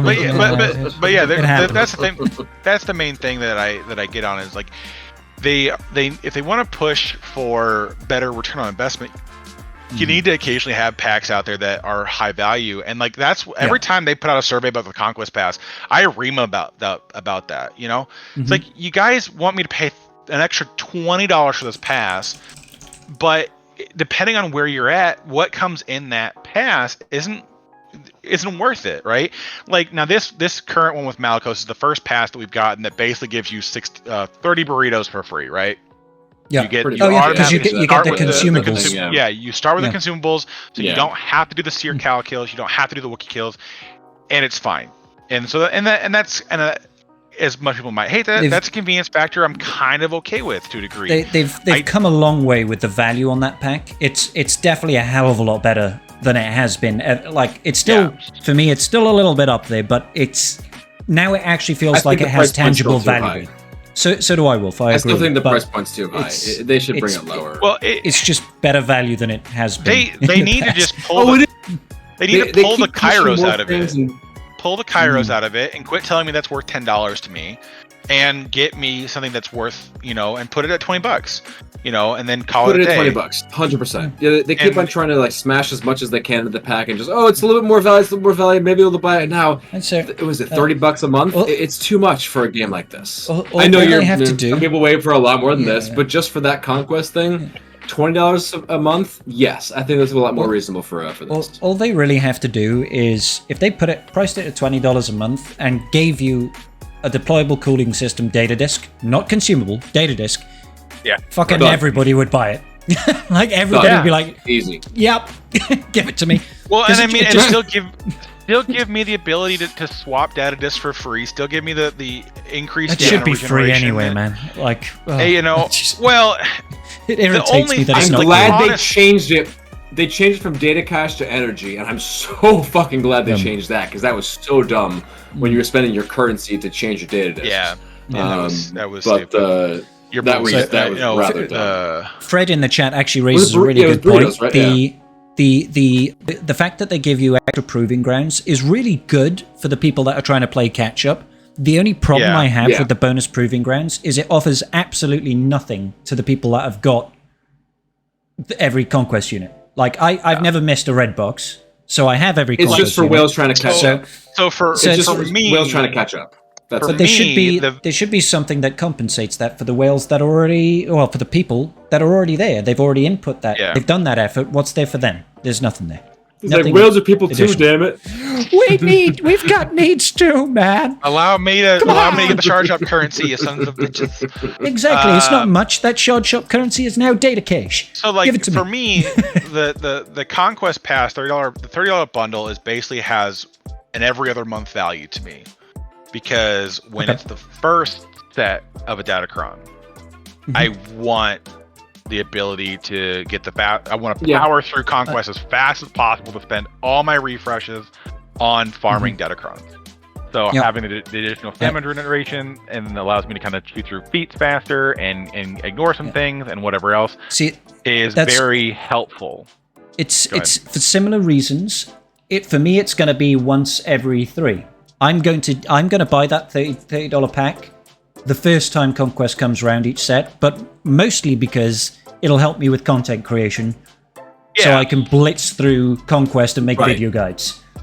Because those things are all about time. The faster I get it out is a good thing. So be able to change all of your data disks and everything without using energy. That's the biggest thing for making your videos and everything. Being able to, I'm using this file, I'm using this team.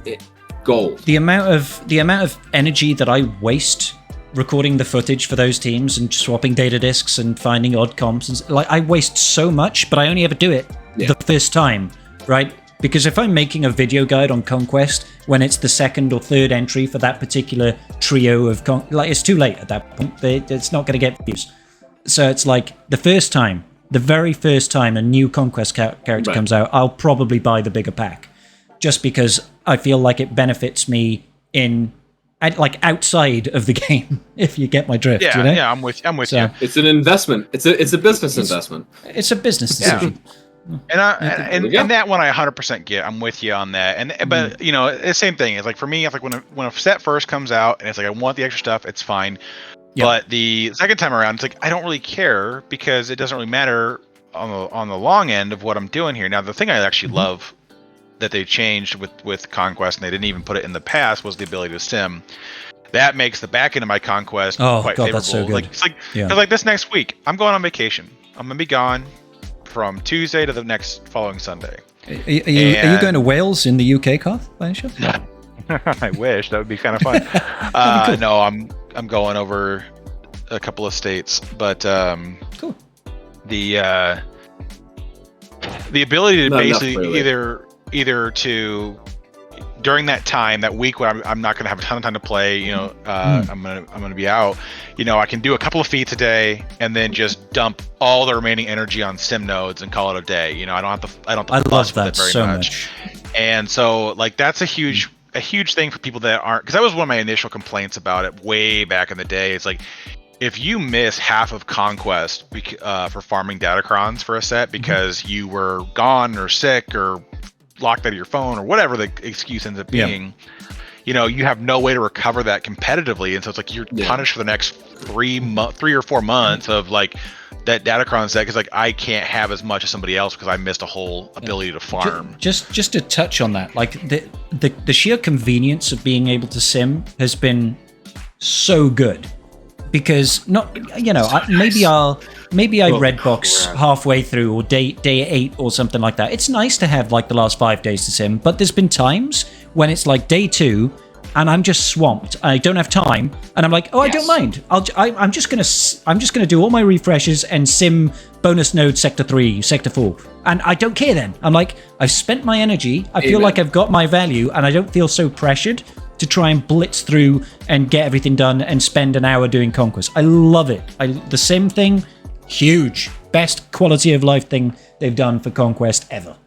Absolutely, and that's what I got in the past. I'll say real quick on real quick on like going early on everything, because there are some days where like it's a Tuesday or a Wednesday or something where it's like I'm just really busy, I'm doing something else, or I'm doing a stream or whatever, and I don't get to go through everything. I'm like bullshitting too much or whatever, and we don't do other Conquest stuff. It's nice to be able to just sit there and sim really quickly on day 2, on day 3.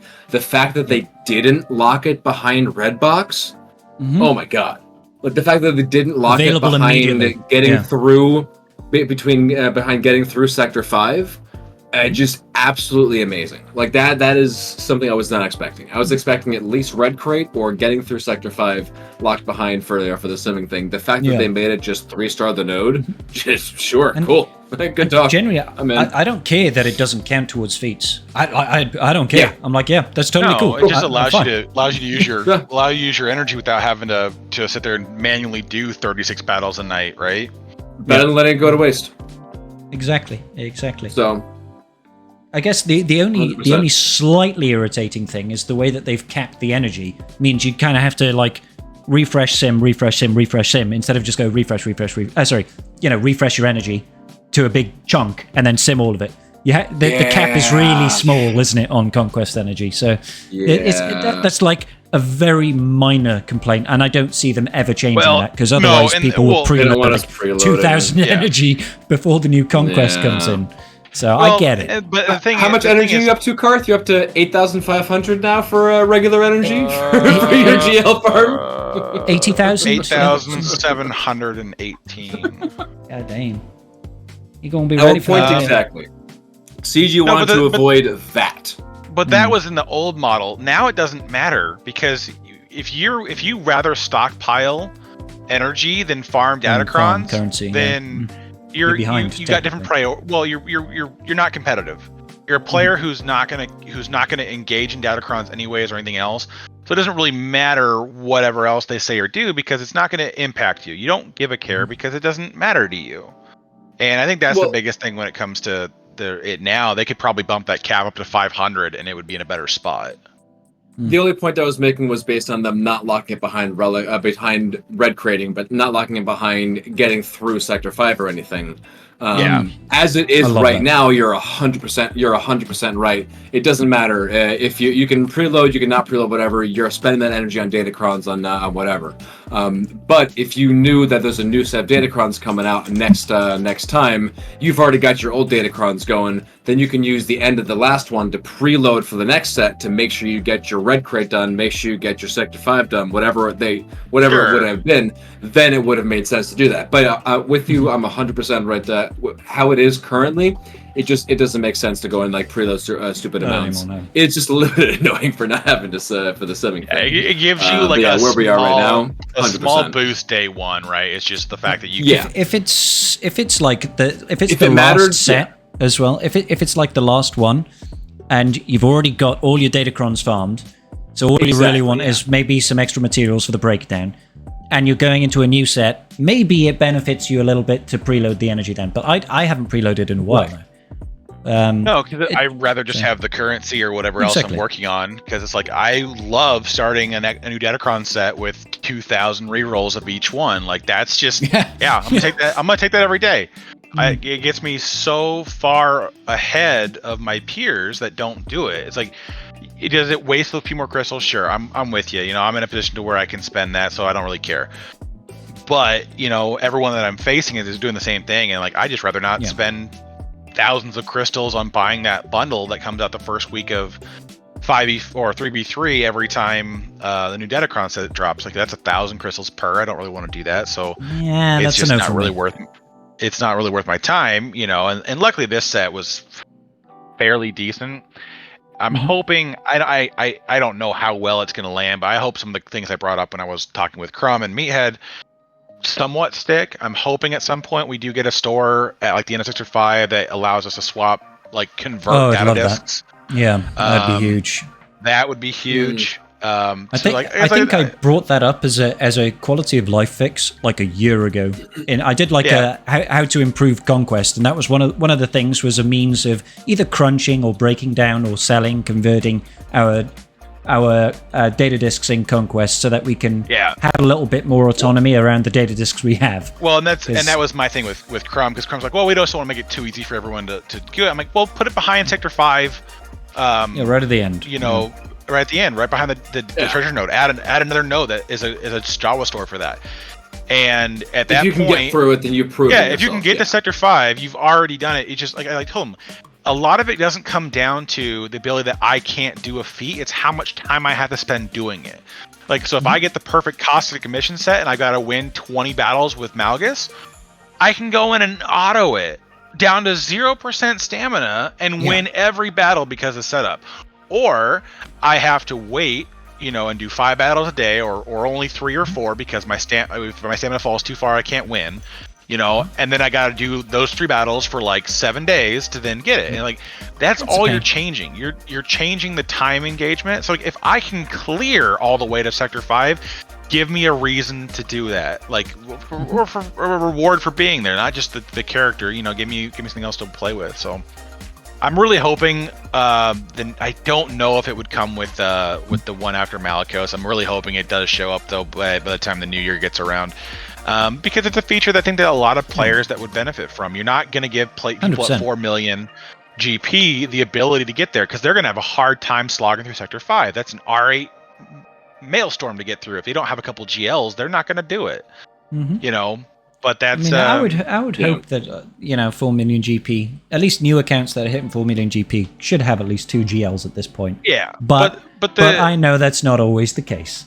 the key thing when it comes to conquest though is have ignored them, have done other projects. So they need to maximize things that help reduce engagement in conquest. Simming was a big step in the right direction for that. Definitely. Huge. But like with the feats, the character's already there and everything else. Like if I can get through it why do I have to be penalized one time because I didn't get the right setup, and the second time I can fly through it? Like that's the difference. It's the amount of time I spend doing a certain feat because I didn't or did get the right Datacron setup. So hopefully at some really point that gets addressed.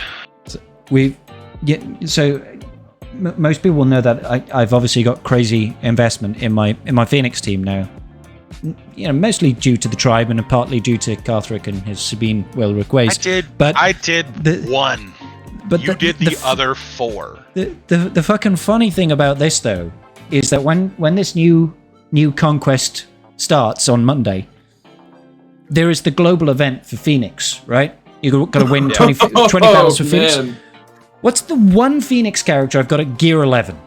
It's goddamn Ezra. Ezra, and you need him for the thing. Need him for the feat. So it's like, I mean, don't get me wrong. I can do the feat. It's not a hard feat. I usually just wait till the end and do it on a bonus node. But like, it's like if it was anybody but Ezra, I could just do it as I'm going along, man. I could probably still do that to an extent now. But it's just like, it's beautiful. Right, so you know what it is, Tribe? After we finish R9 Captain Rex, I guess it's just going to have to be Ezra now. I'm sorry, guys. You're going to have to vote for Ezra. I don't think we want Ezra.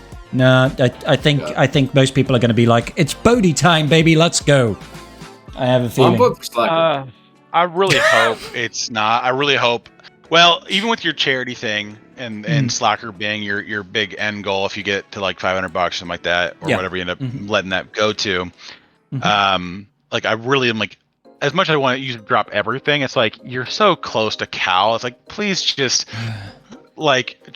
move him in front of like Leia at the and even Leia. Like, that's a hard one to say too because like with the new raid and everything else, it's like it's like until we have timelines, it's like because we might honestly we might have enough time between when you could get Leia and when the new raid shows up where there could be enough time to start working on everything in between, but.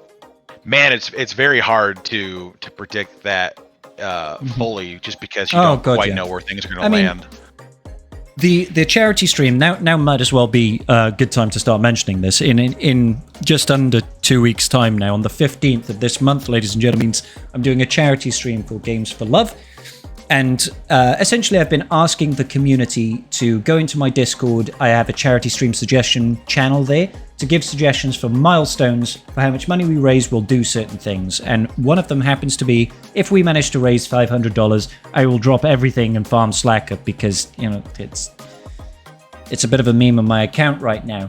But anybody listening at home, please do go ahead and jump on my Discord, go into my charity stream suggestions channel and give me some suggestions for things to do for milestones. It can be anything that you can think of. Just because you say it doesn't necessarily mean I'll do it, but I'll certainly consider it. And make sure you tune in to my Twitch channel on the 15th of this month. It'll be a long stream. One of the stretch goals, I think it's if we raise $100, the 5-hour stream will become a 24-hour stream. So please do that. Do. But yeah, one of them is going to join in for the 24-hour stream. Yeah. Well, I mean, I'm not setting my expectations high. I haven't really done many charity streams in the past. I will be happy if we raise any money because you know any money is good money, and any coverage and outreach for the charity is a good thing. So it's not just about the money that's raised; it's about the word of mouth that gets out from it as well. So we'll see how we get on, but hopefully it'll be a good stream anyway, guys. It'll be fun. I think it's a weekend as well, so people should hopefully be free. So join in on the 15th for the 24-hour stream. Yeah, as I said. Anyways, yes. All right. Yeah. Sorry. So the whole cutting across thing, like with Jedi Knight Cal, I'm so close to Jedi Knight Cal that I think I will be done within that 2-week period anyway. So I don't think it's going to impact that at all. But hey, we'll that's find the only out. thing is like I would hate for that to get derailed, just to have a stupid point proven. Because it's like I'm 100% like going after Slacker is not a bad thing, but like I'm staring at it and going like, but Leia is going to be hard required for the new raid. If you're going to want to put up decent points, you're going to need Leia. It would be a big shooting myself in the foot thing. It really would. Oh yeah, you would be massively underperforming in the raid unless you were willing to relic up a bunch of other things. Because that's the other thing is there's no first order tie-in to this new raid. So it's like it's not like Jabba where it's like, well, I'll just get Jabba from everybody else because Hut Cartel is part of the raid. Call it a day. But it's like we don't know what's going on with all the other stuff. It's just yeah. Poopy. No, it's not good. I don't think my Phoenix are going to carry me that hard in the raid. I'm still of the mind that the new raid is going to have more teams, more runs that you're doing. Yeah, so if they do have I. that many characters and that many everything. If they had 5 times 5 teams that you're running for this current raid, so 5 times 5 characters, 25 characters you need for this current raid. I'm thinking there's going to be 8 times 3 teams that you could be doing for the next one, so 24 characters over there. So if Leia is only 1/8 of the raid, then yes, she is significant, but technically speaking, she is then less significant, relatively speaking, than Jabba is for the current crate raid. Again, this is just predicting, surmising, expecting, pulling shit out of my head, hoping for the best, and this is just what I'm sort of thinking over here. I don't see them only requiring 15 characters for this new raid. I feel like it's definitely going to be more. Requiring 15. Yeah, it's definitely going to be more than five teams that they ask. Well, I say definitely. Obviously, I can't say definitely, but I definitely feel like it'll be more than 5 entries in this one. They said themselves it seems that like a misplay. It's not always going to be 5 teams. They said that before Crate Raid even came out. So yeah, we could say. Well, we know for a fact there are 30 characters currently required. Mm-hmm. So the is reality, including the including the added ones, including Drogon and Leia, that's puts the 10 teams. It is okay. So they might. That's the thing. That's the thing that I don't want to see though. That would absolutely drive me up a wall though. It's like, yeah, we've cut down the amount of time you're in the raid. You got to hit it twice as hard. Like, fuck that. That's so stupid. Yeah. Like, why put me to 10 attempts to get a good and cut my scores in half, right? Yeah. And then I got to do more battles. Like that's even a dumber plan than cutting it down to once a week. Like I just couldn't. That would be so stupid. Having to do 10 battles, especially if it's as RNG stupid as the crate raid can be. Like, oh, well, you ate my maul, so now I'm going to restart. Well, that happened 7 times in a row, and there's 30 minutes on this one fight because of RNG. Yeah. Like, we've all been there, man. Stop. I don't want the old time sync. Anybody but Maul. His head is horny. He's not tasty. Come on. But that's my point. I just don't want them to have either. I want it if it's 10 attempts, and it's like if I've got them at this relic level, I use this strategy for this team, and it works 100% of the time. Like there's no RNG into. Oh my god, after you about them. Yeah. Whatever else happens, I just want it to be that level of like consistency. But if it's 10 battles and everything else, then I'm gonna be really just livid because I think that's gonna be just it's 2 steps forward and 5 steps backwards. Oh, it's only once a week. You get double the rewards for the effort. We gotta put twice as much effort in. I'm like, all right. Like, so I guess it's no different than me just waiting to the last hour to do crate raid and then just keep the modding and start it right on the next one. So that way I'm done in the same window. Like, yeah. Well, I only currently remod for one team, so I don't really mind so much. But I don't want it to be like 8 teams and you need specific modding for each of those 8 teams, and if you don't get a good score on each of them, like maybe the maximum point threshold instead of being 2.7 mil is now 1.5 million for the top tier, so you need to have like twice as many relegate teams in order to have a comparable. Like that would suck. I don't want that. I'm hoping they don't do it, but so it just makes sense at the same times. You just think like, less characters, are they going to make us do more entries? Who knows? I don't know. Yeah. We'll have to wait and see. I'm always excited. New raids, new game modes, and this one's going to be different to anything else we've played before, So I'm excited to see what it is. I'm just hoping it lands, right? Just hoping it lands. I'm hoping they've learned from... They've had some hits and they've had some misses. Hoping they learn from Home, because Home's raid is a dumpster fire. It is. Completely. Well, apparently it's just chapter 1 is really bad. Apparently chapter 2 is not so bad. but still. Yeah. Well, when you're waiting on percent chance, right? If it's not 100%, then it could happen at any time. Yeah, Like, it's I don't just horrendous. Like those mechanics for anything. Me neither. It's not. I'm not here for it. RNG is not my friend. No. Well, no. Who wants to rely on RNG for anything? You know, like let alone a raid. I know you can replay it and stuff like that, but you don't want to be sat there trying to get a good score for an hour. It's like, no, I have better things to do in my life. I would like to move on and rethink my life. No, wait a minute. Wait, that's something different. Hold on. Elon Sleazebagano in the chat. Scribble Sleazebagano. What? Hold on. What? Scribble Sleazebagano. All right, guys. I think that's a good moment to wrap it up. We are coming directly in on 2 hours for this episode of Tribe Talks, and I think that's a nice round number for my OCD to be quite happy. Any final thoughts from my wonderful co-hosts?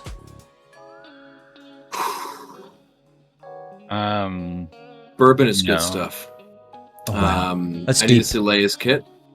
And I'm so glad you said kit.